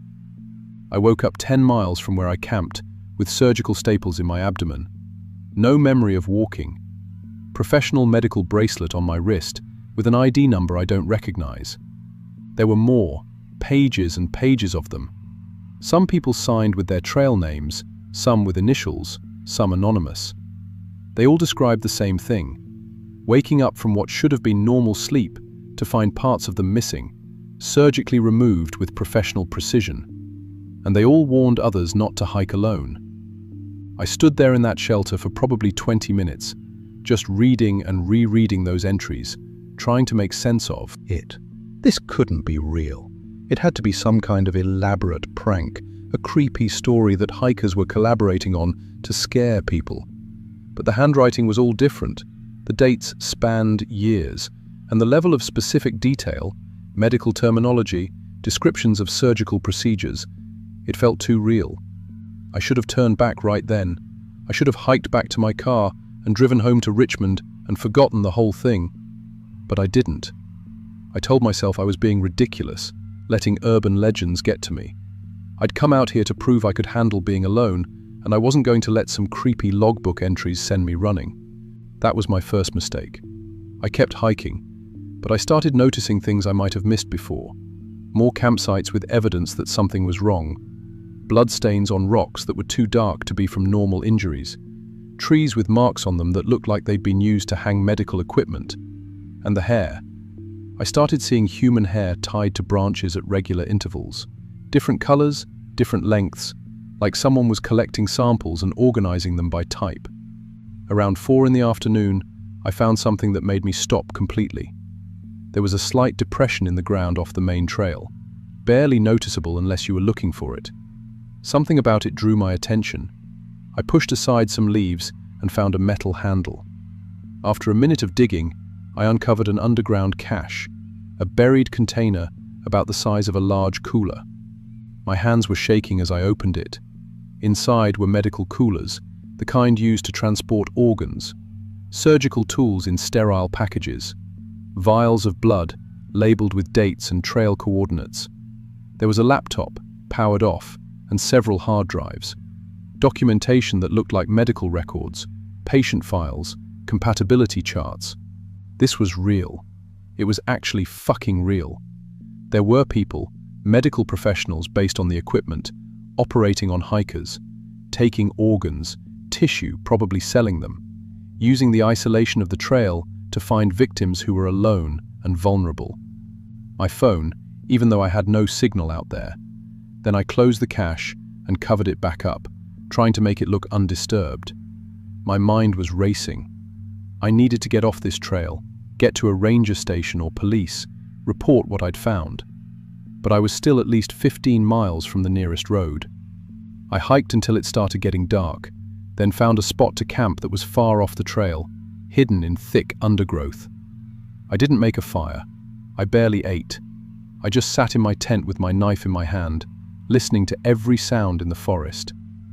Midnight, I heard helicopters. The sound was distinct, that heavy whump, whump, whump of rotors cutting through air. But there were no lights, no searchlights scanning the forest like you'd expect from a rescue helicopter or police aircraft. Just the sound, moving slowly overhead, circling the area. Freezes. I didn't sleep. I couldn't.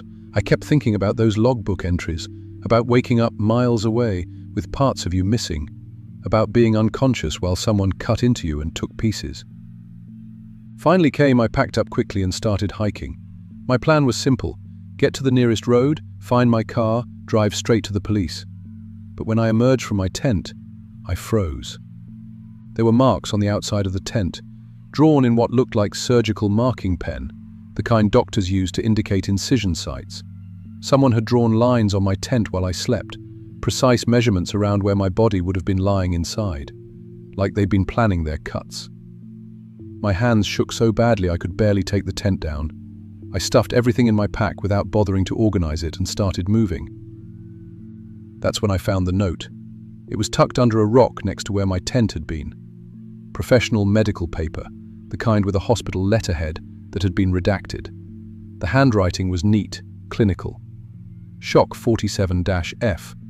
Ideal kidney match. Rare blood type. Excellent skin condition. B positive. No major medications. Surgical history limited. High value harvest potential. They knew my blood type. They knew my medical history. Information I'd never told anyone on this trail. Information that was supposed to be private, protected. How did they have access to that? I started running. I didn't care about my pace, didn't care about conserving energy. I just needed to get out of there. But as I ran, I kept seeing things that made my paranoia worse. Camera equipment hidden in trees, not the cheap trail cameras hunters use, but sophisticated medical imaging equipment. More notes tucked into tree hollows, describing my organs in clinical detail, with market value estimates and compatibility ratings for potential recipients. Kidneys, premium quality, $200,000 per unit. Liver, excellent condition, low fat content, $400,000. Skin, ideal for grafting, $80 per square inch. Me like livestock, like a resource to be harvested. I made it about 5 more miles before I saw him. Another hiker, coming up the trail toward me. He was older, maybe late 50s, with expensive gear and a kind face. He waved as he approached. "You okay?" he called out. "You look pretty spooked." I must have looked insane, wild-eyed, breathing hard, clearly in full panic mode. But something about his concern seemed genuine, and I was desperate to talk to someone real, someone normal. "I'm fine," I said, trying to catch my breath. "Just been seeing some weird stuff on the trail." "What kind of weird stuff?" he asked, stepping closer. His name tag said, Dr. Morrison. I hesitated, not sure how much to say, but he seemed genuinely interested. So I told him about the medical waste, the logbook entries, the cache I'd found. He listened carefully, nodding along. "That's concerning," he said when I finished. "Here, you got a cut on your hand. Let me take a look at that. I've got first aid training." I looked down. I did have a small cut on my hand, probably from taking down my tent so hastily. Nothing serious, but it was bleeding a little. "It's fine," I said, but he was already pulling his pack off. "Come on, let me clean it up for you. You don't want it getting infected out here." Something felt wrong, but I couldn't articulate what. He seemed nice, concerned, just a fellow hiker being helpful. So I held out my hand. His examination was thorough, too thorough. He didn't just clean the cut. He checked my pulse at my wrist, then at my neck, asked about medications I was taking, whether I had any allergies. His touch was clinical, professional, the way a doctor examines a patient. He palpated the area around my kidney through my shirt, asking if I felt any tenderness. "Why are you checking my kidneys?" I asked, pulling away. "It's just a cut on my hand." "Falsely assessment," he said smoothly. "You're showing signs of dehydration and elevated heart rate. I want to make sure you're okay." When I saw his pack, lying open where he'd set it down, inside weren't normal hiking supplies. There were surgical instruments in sterile packages, medical-grade restraints, pharmaceutical supplies in unmarked vials. Our eyes met. He knew that I'd seen, and I knew that he knew. "Jessica," he said calmly, using my name even though I hadn't told him what it was. "I think you should sit down. You're not feeling well." I ran. I don't remember much of the next hour. I ran until my lungs burned, until my legs felt like they'd give out. I heard him behind me for a while, calling my name, telling me to stop, that he just wanted to help. Then the calling stopped, and that was somehow worse. I made it to another clearing and collapsed against a tree, trying to catch my breath. That's when I realized my water bottle was missing. I must have dropped it when I ran. My mouth was so dry, my head pounding. I was dehydrated, exhausted, running on adrenaline and terror. Then I saw her, another hiker, a woman around my age, walking up the trail with a friendly smile. She had an extra water bottle and offered it to me. I was so thirsty.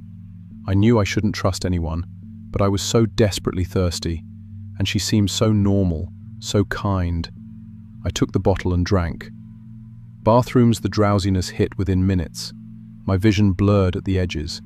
I tried to stand, but my legs wouldn't cooperate. I could still see everything, still hear and feel, but I couldn't move, couldn't speak, couldn't run. Dr. Morrison appeared, along with 3 others.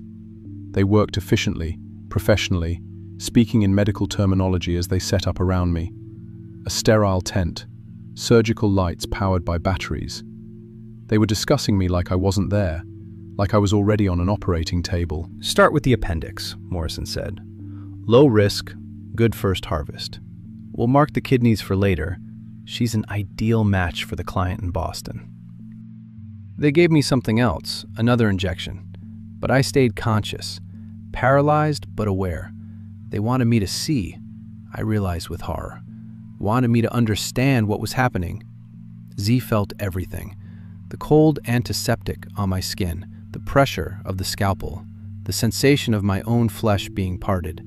They worked with precision, with care, like they actually didn't want to hurt me more than necessary. Morrison narrated the procedure like he was teaching students. "Perfect specimen," someone said. "Liver looks excellent. Kidneys are pristine. We could get at least 4 harvests from this one before she becomes non-viable." Bargarest, surgical ink, injecting dye that would help them locate the organs later. Tattooed medical codes inside my mouth, on my inner lip, where no one would notice unless they were looking for it. Doctor tagged me for future procedures, ensuring they could track me. When they finished, they bandaged me professionally, left me with pain medication and printed aftercare instructions, like I'd just had legitimate surgery at a hospital. The last thing I remember before complete darkness was Morrison's face above mine. "See you soon, Subject 47F," he said.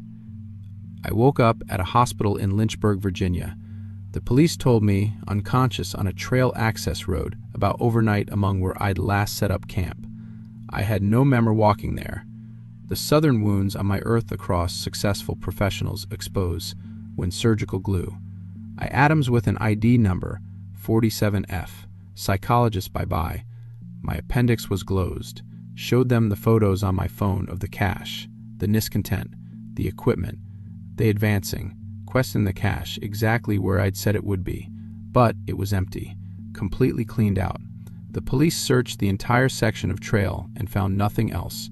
No medical equipment, no suspicious personnel, no episodes beyond my injuries in my story. Arcing. The detective assigned to my case was sympathetic but ultimately helpless. "We believe you," he said. But without evidence, without suspects, there's nothing we can arrest. Infracting, Ms. Wu, whoever to you has access to words you don't understand, medical records, sophisticated equipment, the opening to move large amounts of make it through the Forest Service undetected. This is bigger than a few corporations across on the trail. The books went cold within 2 months. I bowed across the country to Portland, Oregon, coached my memory you're dating, with class of a job with the Gokul prison. Socialum, Billy, this quet. The mail. For a surgery I don't remember having. The procedure code indicated a kidney transplant. One of mine had been removed and transplanted to someone in Boston. The surgery date was 3 weeks ago. I have no memory of it. But when I checked my abdomen, there's a new scar, fresh, professionally healed, and the pain medication in my apartment that I don't remember buying. I'm writing this because I need people to know. The harvest collectors are real. They're still operating. They have access to medical databases, to people's private health records. They can track you, find you, take pieces of you whenever they decide it's time for another harvest. I'm not Subject 47F anymore in any database I can access, but somewhere in their system, I know I still am. They marked me, tagged me.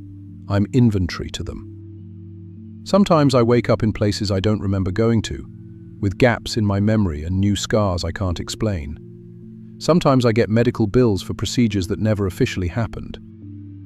I don't hike anymore. I barely go in Bild. I find the new thing that would be chance to work for long. I don't need to make sure that they need to get I don't like them with. I don't hike anymore. I thought of them what really get to do. I don't hike anymore. I know that they take me. I don't hike anymore. I knew them what means to work. I didn't think I've created. I consider the move I couldn't to be. I don't hike anymore. I know that they need to get. I consider the move myself, and I plain me method. I just wanted to findly law, but I took them to slip. I wouldn't to stand on the end of the bland ground. I didn't think that would be realize. I didn't think that we live. I didn't think that we didn't think. I wouldn't to sit in the country. I wouldn't think it rings. I have to change them. I consider them really didn't think. I wouldn't see that my repeated. I capped up in the private he does. I consider that my life. I have some people going too. I wouldn't see that my repeated. I wouldn't think that we need to me. I couldn't to be. I Xbox anymore. I barely go outside alone. But I don't think it matters. They know where I am. They always know where their inventory is, and when they need another harvest, they'll come collect what they've already marked as theirs.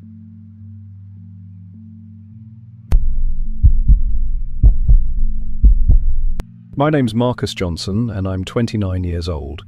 I work logistics at an Amazon warehouse outside Baltimore, been doing it for about 5 years now. It's not exactly what I thought I'd be doing with my life, but the pay's decent and it keeps me busy. The thing is, after spending every single day surrounded by thousands of people in a massive facility, dealing with constant noise and chaos, I'd started feeling like I was losing myself in all of it. So last November, I decided I needed to do something different. Something that would prove to myself I could still handle being alone, being self-reliant.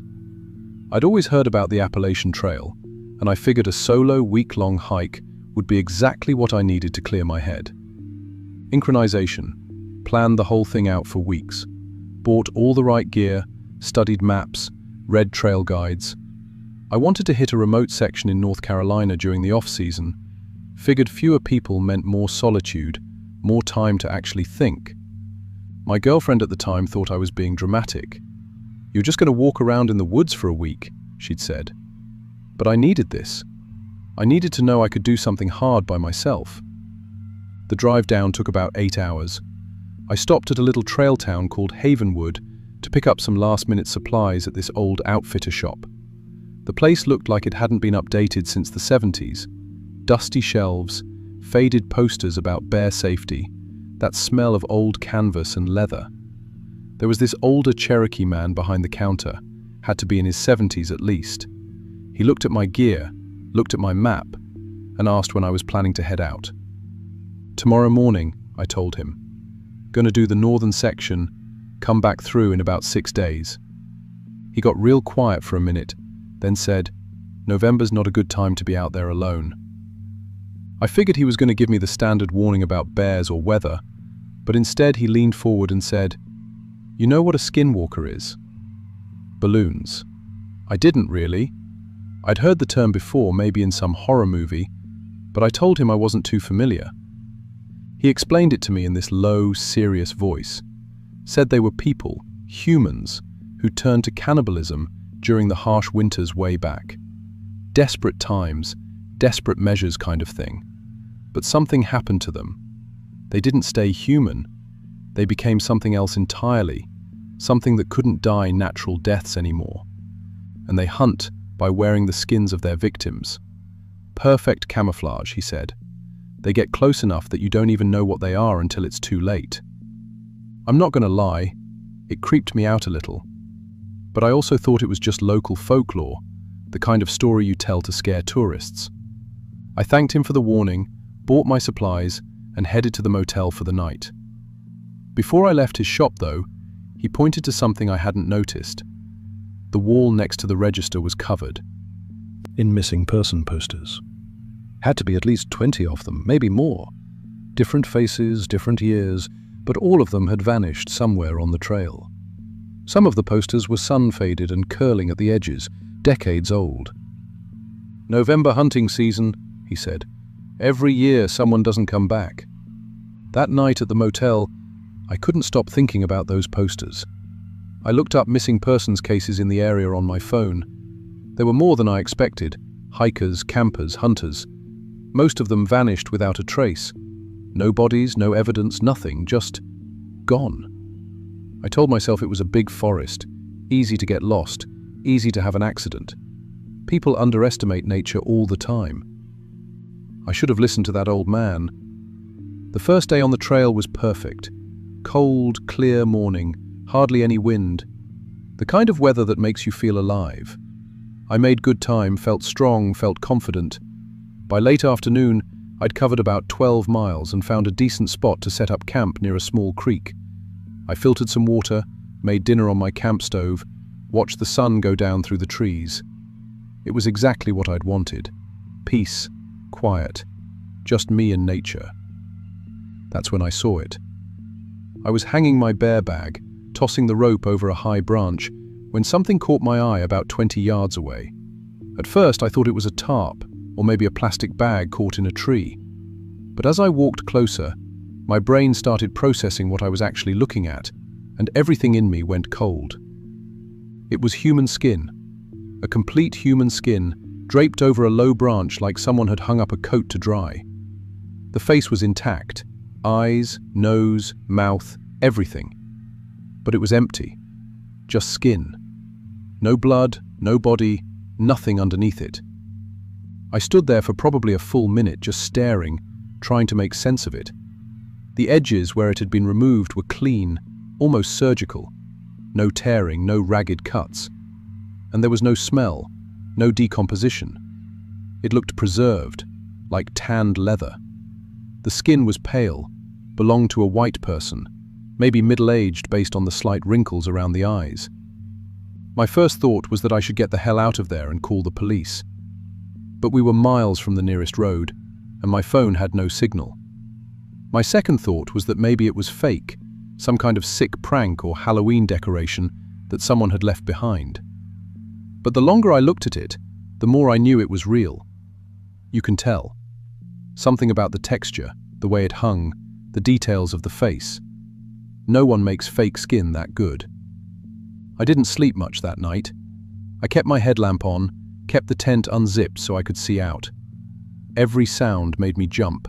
Wind in the leaves, branches creaking, small animals moving through the underbrush. Around 2 in the morning, I heard something that made my blood freeze. Heartbeat. Footsteps. Someone was walking around my campsite. But the sound was wrong. It was a squeaking, creaking sound, like someone wearing stiff new leather boots or a leather jacket. The steps were slow, deliberate, circling my tent in a wide loop. I grabbed my knife, held my breath, listened. The footsteps stopped right outside my tent. I could hear breathing. Then they moved away, back into the forest, that same squeaky leather sound fading into the darkness. I wanted to convince myself it was just another hiker, maybe someone with new gear who hadn't broken it in yet. But what kind of person walks around someone's camp at 2 in the morning without saying anything? When the sun finally came up, I got out and checked the area around my tent. There were footprints in the soft dirt near the creek, human footprints, bare feet.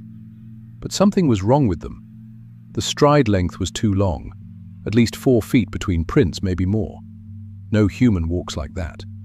And the prints themselves were strange, pressed too deep into the ground, like whatever made them was much heavier than a normal person. I should have left right then, should have packed up and hiked straight back to my car. But I kept telling myself there had to be a rational explanation. Maybe someone was messing with me. Maybe I was more tired than I thought and imagining things. I decided to keep going, stick to the trail, stay alert. Over the next few hours, I found more of them, more skins. They were cached in trees, stuffed into hollow logs, stretched over rocks. Different ages, different sizes. Men, women, young, old. All perfectly preserved, all removed with the same surgical precision. Some of them had been there for a while. The skin had darkened, become more like leather. Others looked fresh, still had a pinkish tone to them. I came across a trail camera strapped to a tree, the kind hunters use. It wasn't mine, but I checked it anyway. The SD card had hundreds of photos on it. Most were just normal wildlife, deer, raccoons, birds, but mixed in were other images, figures moving through the forest at night. They were wearing something over their bodies, something that looked like loose clothing at first. But when I zoomed in on the LCD screen, I realized what I was seeing. They were wearing human faces like masks, human skin draped over their bodies like cloaks. And underneath, I could see something else. Grey, hairless flesh, 2 long limbs, bodies that didn't move quite right. I started hiking faster after that, wanted to cover as much ground as possible before dark. But around 3 in the afternoon, I ran into another person on the trail. First person I'd seen since I started. As Tom said, he was from Ohio doing a section hike. He looked normal enough, 30s, decent gear, friendly smile. But something about him felt off from the start. His face looked too tight, like the skin was stretched just a little too much over his skull. When he smiled, his features didn't quite line up right. His mouth moved, but his eyes didn't crinkle the way they should. And his voice had this strange quality to it, like he was concentrating really hard on forming each word correctly. "Beautiful day for hiking," he said. "Yeah," I replied, trying to sound casual. "You see anyone else out here?" "Not recently," Tom said. "It's quiet this time of year, just us and the woods." He paused, then repeated the exact same phrase again. "Just us and the woods." I noticed his clothes. His jacket had dark stains around the seams, brownish-red stains that looked like dried blood. And there was a smell coming off him, subtle but there, like meat that had been left out too long. A few more minutes. He asked where I was headed, where I'd camped the night before. His movements were jerky, mechanical. He kept shifting his weight from one leg to the other, like his joints didn't bend the right way. And when he laughed at something I said, his face wrinkled in a way that wasn't natural. The skin moved independently from what should have been underneath it, rippling like fabric.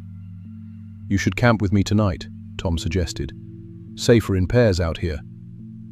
Every instinct in my body was screaming at me to say no. I made up some excuse about wanting to make more miles before dark, said I needed to keep moving. Tom smiled again, that too wide, too tight smile, and told me to be careful. "Lots of dangerous things in these woods," he said. "Never know what you might run into." I hiked for another 2 hours straight, didn't stop until my legs were shaking. Set up camp in a small clearing, started a fire even though I knew it might attract attention.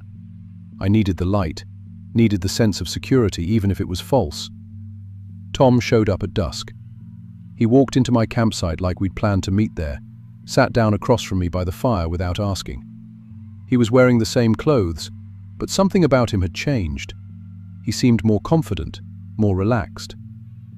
"Long day," he said, and this time his voice sounded different, higher pitched, feminine.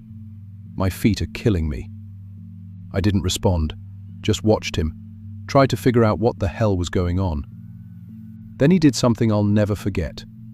He reached up and grabbed the collar of his jacket, or what I thought was his jacket, and started pulling it off. But it wasn't a jacket. It was skin, human skin, fitted perfectly to his body like a suit. He peeled it off slowly, carefully, like he didn't want to damage it. Underneath, his real body was something out of a nightmare. Grey, hairless flesh covered in old scars and fresh tattoos. Tattoos that didn't belong to him. His proportions were wrong, arms too long, torso too thin. His face was angular and wrong, with eyes that were too far apart and a mouth that was too wide. "Better," he said, and his voice was different again, deeper, rougher. Those get uncomfortable after a while. I couldn't move, couldn't speak, just sat there, staring while my brain tried to process what I was seeing. Unblocked, Tom stretched, and I heard his joints pop and crack. Then he spoke again, but this time he cycled through different voices, one after another.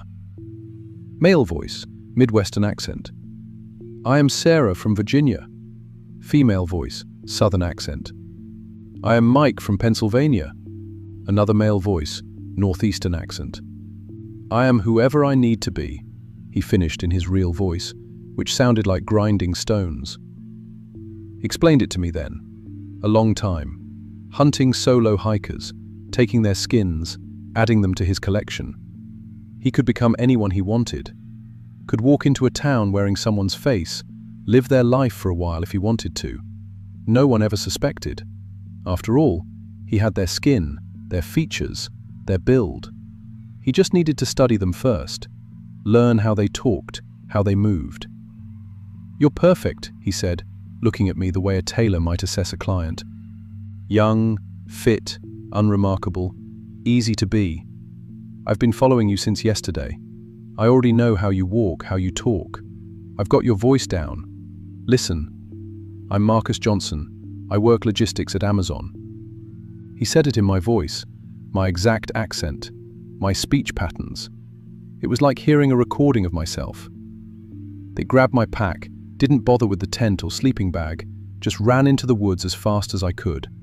Behind me, I heard Tom laugh. Not with his stolen voices, but with his real voice, that grinding stone sound. And then I heard him start to chase me. The thing about Tom's real form is that it was built for hunting.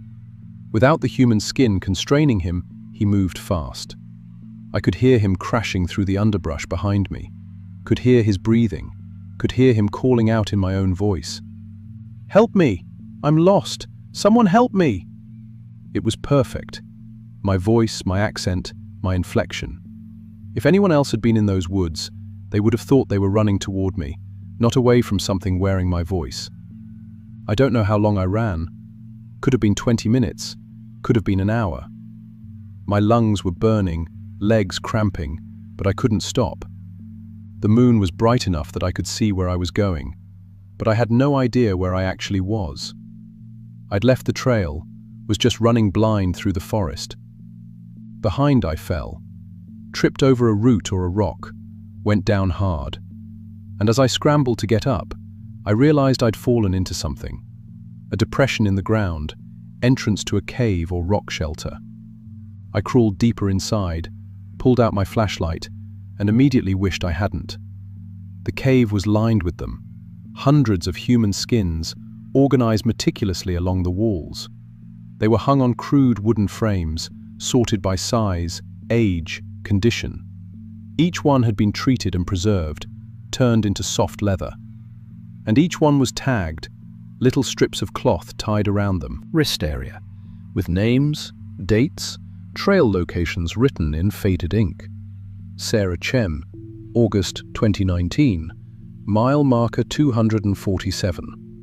David Rodriguez, October 2021, shelter 34. Bacon. Jennifer Walsh, November 2023, Blue Ridge Overlook. Some of the tags were so old the writing had almost completely faded, decades maybe. Anderson entered the cave behind me. I spun around, knife in my hand, but he didn't attack. He just stood there at the entrance, silhouetted against the moonlight, looking at his collection. "Beautiful, aren't they?" he said. "Every single one. I remember all of them, how they moved, how they sounded. Sometimes I put them on just to remember what it felt like to be them." He started walking toward me, and I backed up further into the cave. But then he stopped, turned his head. I heard it too, another voice calling out from somewhere in the forest. A real voice, not one of Tom's mimicries. "Hello? Is someone out there?" Another hiker, someone else on the trail. Tom's face split into a grin. "Fresh one," he said. Then he grabbed one of the skins off the wall, a young man, early 20s, athletic build, and started pulling it on. As I watched, he transformed. His body shifted and adjusted underneath the skin until he looked completely human again, completely normal. He picked up the voice, tested it out. "Help! Over here!" Then he looked back at me one more time. "Don't go anywhere," he said. "I'll be back for you." And he left. I ran out of that cave, ran in what I hoped was the direction of the trail. I ran until I hit a dirt road, flagged down a truck, and got the hell out of those mountains. I tried telling the police, drove to the local station, told them everything. The skins, the cave, Tom, all of it. They looked at me like I was crazy, said they'd send someone to check it out, but I could tell they didn't believe me. I gave them the exact coordinates where I thought the cave was, marked it on their map. Bannon. They never found it. Said they searched the area thoroughly, didn't find any cave, didn't find any evidence of what I'd described. They suggested maybe I'd gotten dehydrated, gotten confused. Altitude sickness, stress, lack of sleep. But I know what I saw. I know what happened. I get missing person alerts on my phone, hikers vanishing on remote AT sections every November. Each time I see one, I wonder if it's him, if he's still out there, still collecting new faces, still becoming whoever he needs to be to get close to people. Sometimes, late at night, I have this nightmare. I'm looking in the mirror, and I see my face looking back at me, but something's not quite right. The skin is too tight, the features don't line up correctly, and I realize that I'm not Marcus anymore. I'm just something wearing Marcus's skin, wearing it so well that even I believe I'm him. Away from Baltimore, quit my job at Amazon. I live in the city now, Philadelphia, somewhere with lots of people, lots of noise. I don't go anywhere alone. I don't trust empty spaces. I'm walking down a crowded street. I see someone who looks familiar. Someone whose face seems just a little too tight, whose movements are just a little too stiff. They'll make eye contact with me, smile that too wide smile, and I'll hear them speak in a voice that sounds almost perfect, but not quite. And I'll wonder, is that really a person? Or is that just another skin, another face, another identity that something in the mountains decided to wear for a while. I don't hike anymore. I never will again.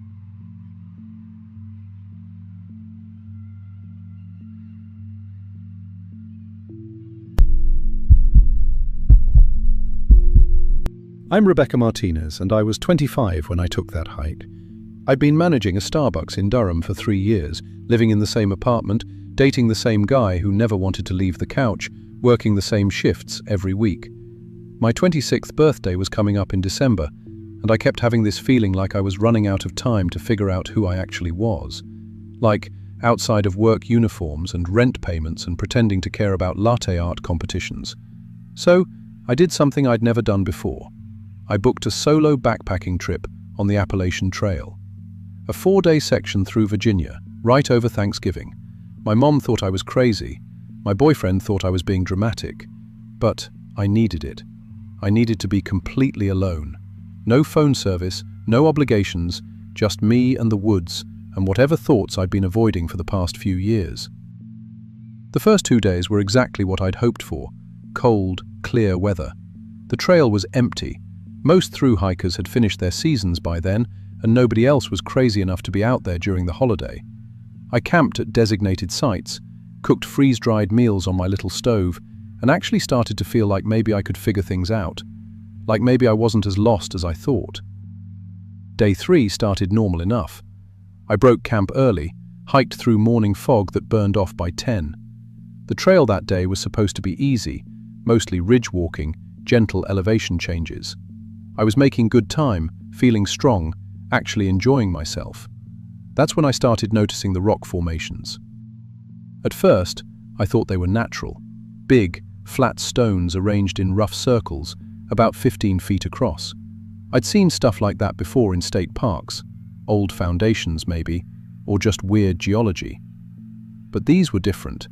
The stones were too evenly spaced, too deliberately placed, and the circles were perfectly clear of vegetation. No grass, no brush, just bare dirt inside each ring. I counted 5 of them spread across maybe half a mile of ridgeline. The weird part was the silence. I'd been hearing birds all morning, crows mostly, and some kind of woodpecker. But near the stone circles, everything went quiet. Not just bird sounds, everything. No wind in the trees, no rustling in the underbrush. Even my footsteps seemed muted, like the air itself was absorbing sound. I should have kept walking. I had a campsite reserved 6 miles ahead, and I wanted to get there before dark. But something about those circles pulled at me. I told myself I was just curious, that it was interesting, that I'd take a quick look and move on. I dropped my pack near the largest circle and walked to the edge. When the stones were smooth, worn no water source nearby, and they were cold, not just cool from the shade, but genuinely cold, like they'd been sitting in a freezer. I crouched down to touch one, and that's when I saw the gap. Between 2 of the larger stones, there was a space. Not a natural crack, but a deliberate opening. And beyond it, stairs. Carved right into the rock, leading down into darkness. I've always been the kind of person was easel. I am my to stairs come down to the word. Which I was been family, and the time was really request. I've always been the kind of person leading down into darkness. I've always been the kind of person leading down into darkness. Incarcerated, been the kind of person who follows rules. I don't jaywalk, I don't sneak into places I'm not supposed to be. But standing there, looking at those stairs, I felt this overwhelming need to know what was down there. Like the answer to every question I'd been asking myself was waiting in that darkness. I pulled out my headlamp and turned them, which I showed her that the germed was curth with the mate hever places. I pulled out my headlamp and turned to the darkness. I felt this overwhelming need to know what was down there. Like the answer to every question I'd been asking myself was waiting in that darkness. I pulled out my headlamp and turned them, which I felt this overwhelming need to know what was down there. But standing there, looking at my headlamp and turned them, I felt this overwhelming need to know what was down there. I felt this overwhelming need to know what was down there. Like the answer to every question I'd been asking myself was waiting in that darkness. I pulled out my headlamp and turned them, which I felt this overwhelming need to know what was down there. I felt this overwhelming need to know what was down there. I felt this overwhelming need to know what was down there. I felt this overwhelming need to know what was down there. I pulled out my headlamp and turned them, so that days don't, I put down maybe 15 feet before the stairs curved out of sight.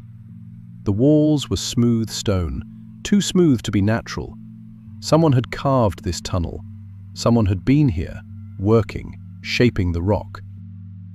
I told myself I'd just go down a little way, just far enough to see what it was, maybe an old mine shaft or a root cellar from some forgotten homestead.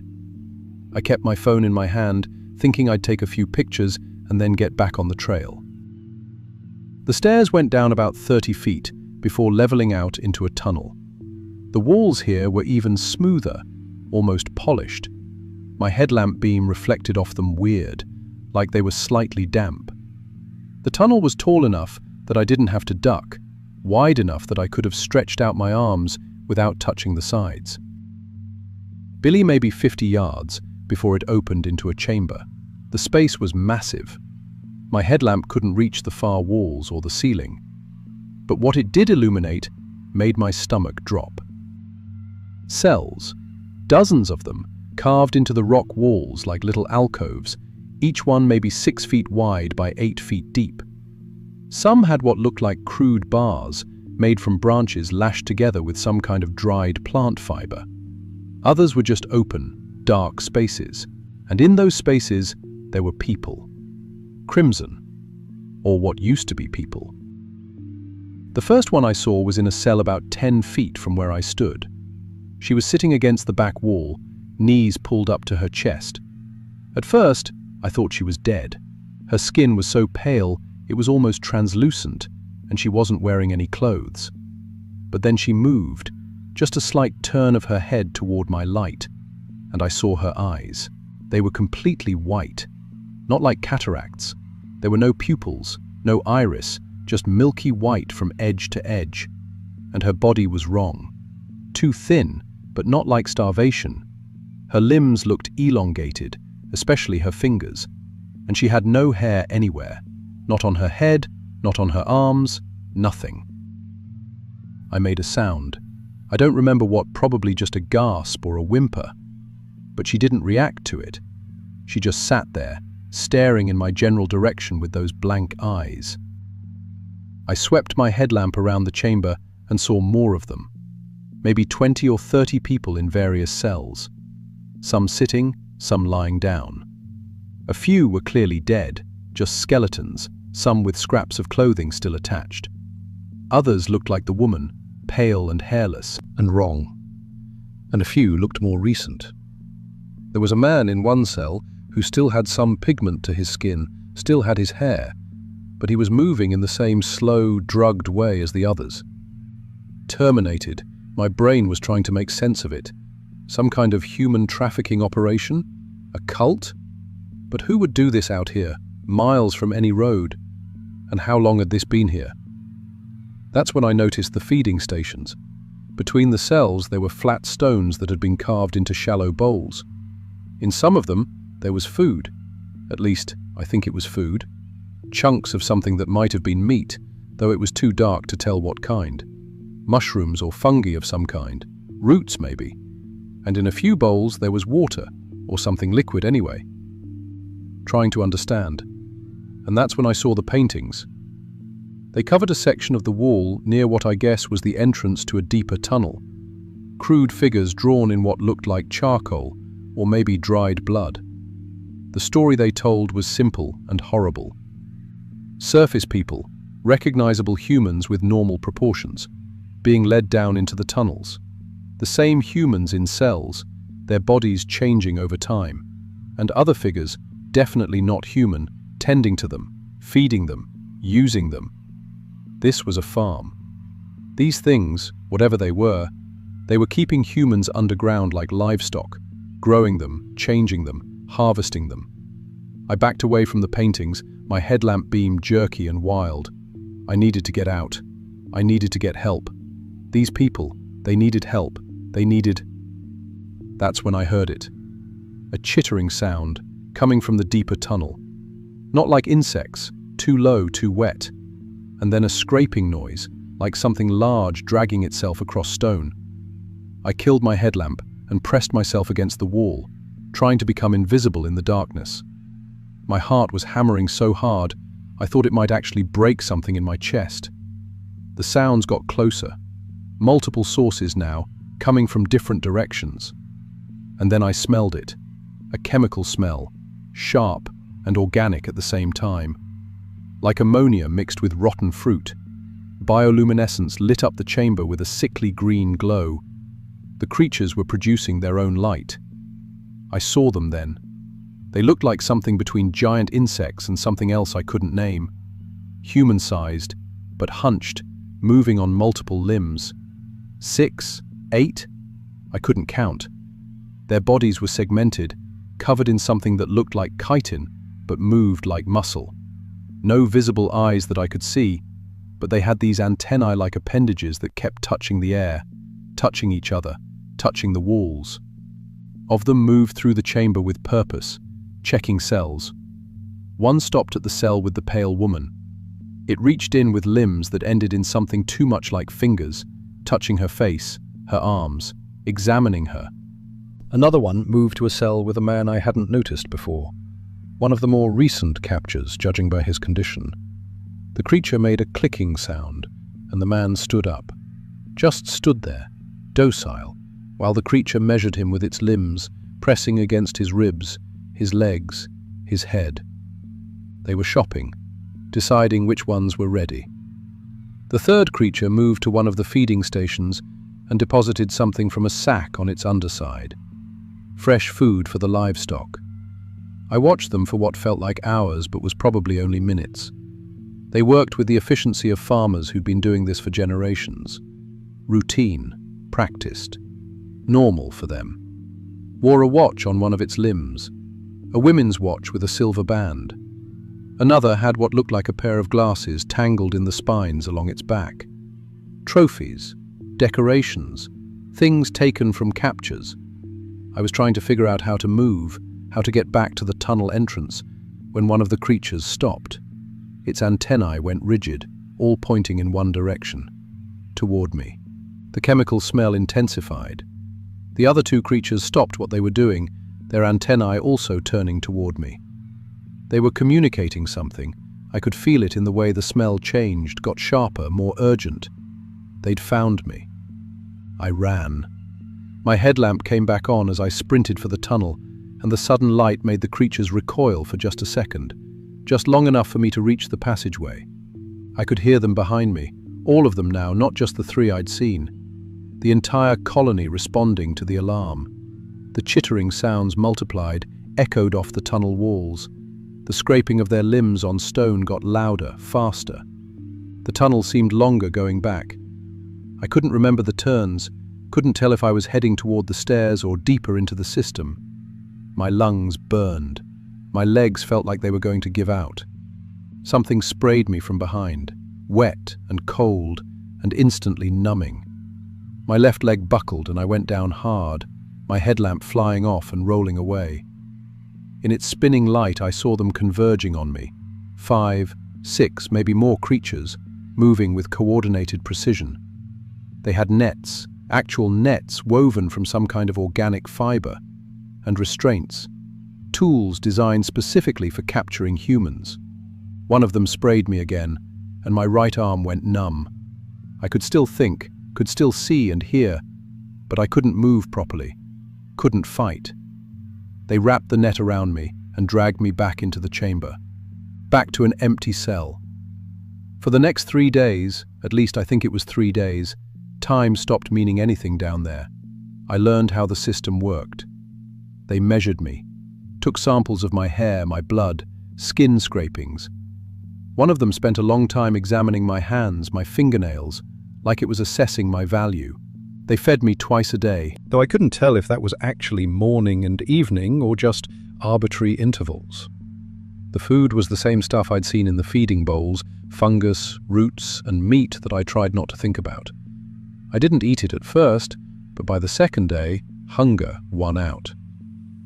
The chemical they'd sprayed on me wore off after a few hours, but by then, I'd learned not to fight. The creatures responded to resistance with more spray, more restraints, and isolation from the food and water. Other captives. The pale woman was taken from her cell on what I think was the second day. She walked willingly, following the creature that led her into the deeper tunnels. I heard sounds after that, wet, efficient sounds, and she never came back. There were other recent captures in cells near mine. A man who said his name was David, that he'd been hiking the trail 6 months ago. A woman named Sarah, who'd been here for 3 weeks. Both of them were already changing. Their skin was getting paler. Their hair was falling out. They moved slowly, spoke quietly, like the fight was already draining out of them. Sarah told me they tested everyone. Intelligence tests, problem solving, physical ability. They were breeding selectively, she said, keeping the smart ones, the strong ones, for reproduction. The others were just meat. The creatures came for me on the third day with different tools. Intelligence tests, I realized. They presented me with puzzles carved into stone tablets, timing how long it took me to solve them. They tested my physical strength, my flexibility, my pain tolerance. I solved the puzzles as slowly as I could without being obvious about it. I pretended to be weaker than I was. I failed tests on purpose. Because I'd figured something out. The creatures were efficient. They didn't waste resources on livestock that wasn't worth keeping. And I didn't want to be worth keeping. On the fourth day, they moved me to a different cell, one closer to the feeding area, where I could watch them work. I think they were acclimating me, letting me see the routine so I'd accept it, like breaking a horse. To the feeding area meant I could see the tunnels they used, not just the main passage I'd come down, but smaller maintenance tunnels, service corridors maybe, or ventilation shafts. Places the creatures didn't watch as closely because the captives were usually too docile to notice them. Waiting until feeding time, when all the creatures were busy with their rounds. Then I crawled. The maintenance tunnel was barely wide enough for me to fit through. It went up at a steep angle, rough stones scraping my skin through my clothes. I pulled myself forward with my fingers, my knees, anything that could find purchase. Behind me, I heard the chemical alarm smell intensify. They'd noticed I was gone. The tunnel branched, and I took the path that angled most sharply upward. My headlamp had been Taken. but there was ambient light now, real light, filtering down from above. I emerged from a different cave entrance about 2 miles from where I'd originally gone in. I could tell because I could see the ridgeline, see the trail marker posts in the distance. I didn't have my pack, didn't have my phone or my supplies. I just ran back towards civilization, following the trail markers, not stopping even when my lungs felt like they were tearing apart. I made it to a road by nightfall, flagged down a pickup truck. The driver took one look at me, covered in scrapes, filthy, wild-eyed, and drove me straight to the ranger station. I told them everything. The stone circles, the underground chamber, the cells, the creatures, the captives. They listened patiently, took notes, called in their supervisor. Then rescue operation the next morning. I led them back to the ridge, back to the stone circles. The entrance was gone. Not covered over, rearranged. And where the gap had been, there was now solid rock. Natural-looking rock, weathered and old, like it had been there for centuries. The Park Service searched the area for 3 days. They found nothing. No cave system, no tunnels, no evidence that anything I'd described had ever existed. The official report called it a psychotic episode brought on by dehydration and stress. They suggested I seek psychiatric help. My family agreed. My boyfriend left me while I was still in the hospital for observation. That was 2 years ago. I moved to Oregon after I got out.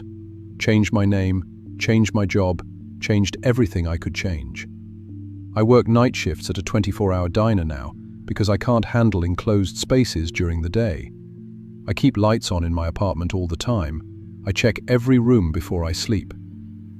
But sometimes, usually late at night, when I'm closing up the diner, I smell it. That chemical smell, sharp and organic. The same smell the creatures use to communicate, to mark territory, to track their livestock. The first time I smelled it in Oregon, I thought I was losing my mind. But then I found the mark, a smear of something organic on the doorframe of my apartment, right at nose height.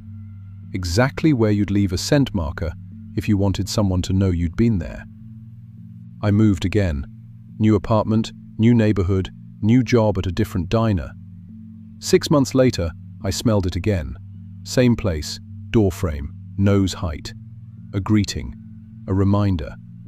They're patient, these things. They've been farming humans for centuries, probably longer. They know how to wait, how to track, how to recover lost livestock. And they marked me, made me valuable, put whatever chemical tag they used to track their breeding stock right into my system when they sprayed me. I keep moving. I change locations every few months now. I never hike anymore, never go anywhere remote or isolated. I stay in populated areas, keep people around me, keep lights on, confiscated. But I know it's only temporary. They found me twice already. They'll find me again. But that's what farmers do. They track down escaped livestock. They bring them back to the farm. And they're very, very good at their job.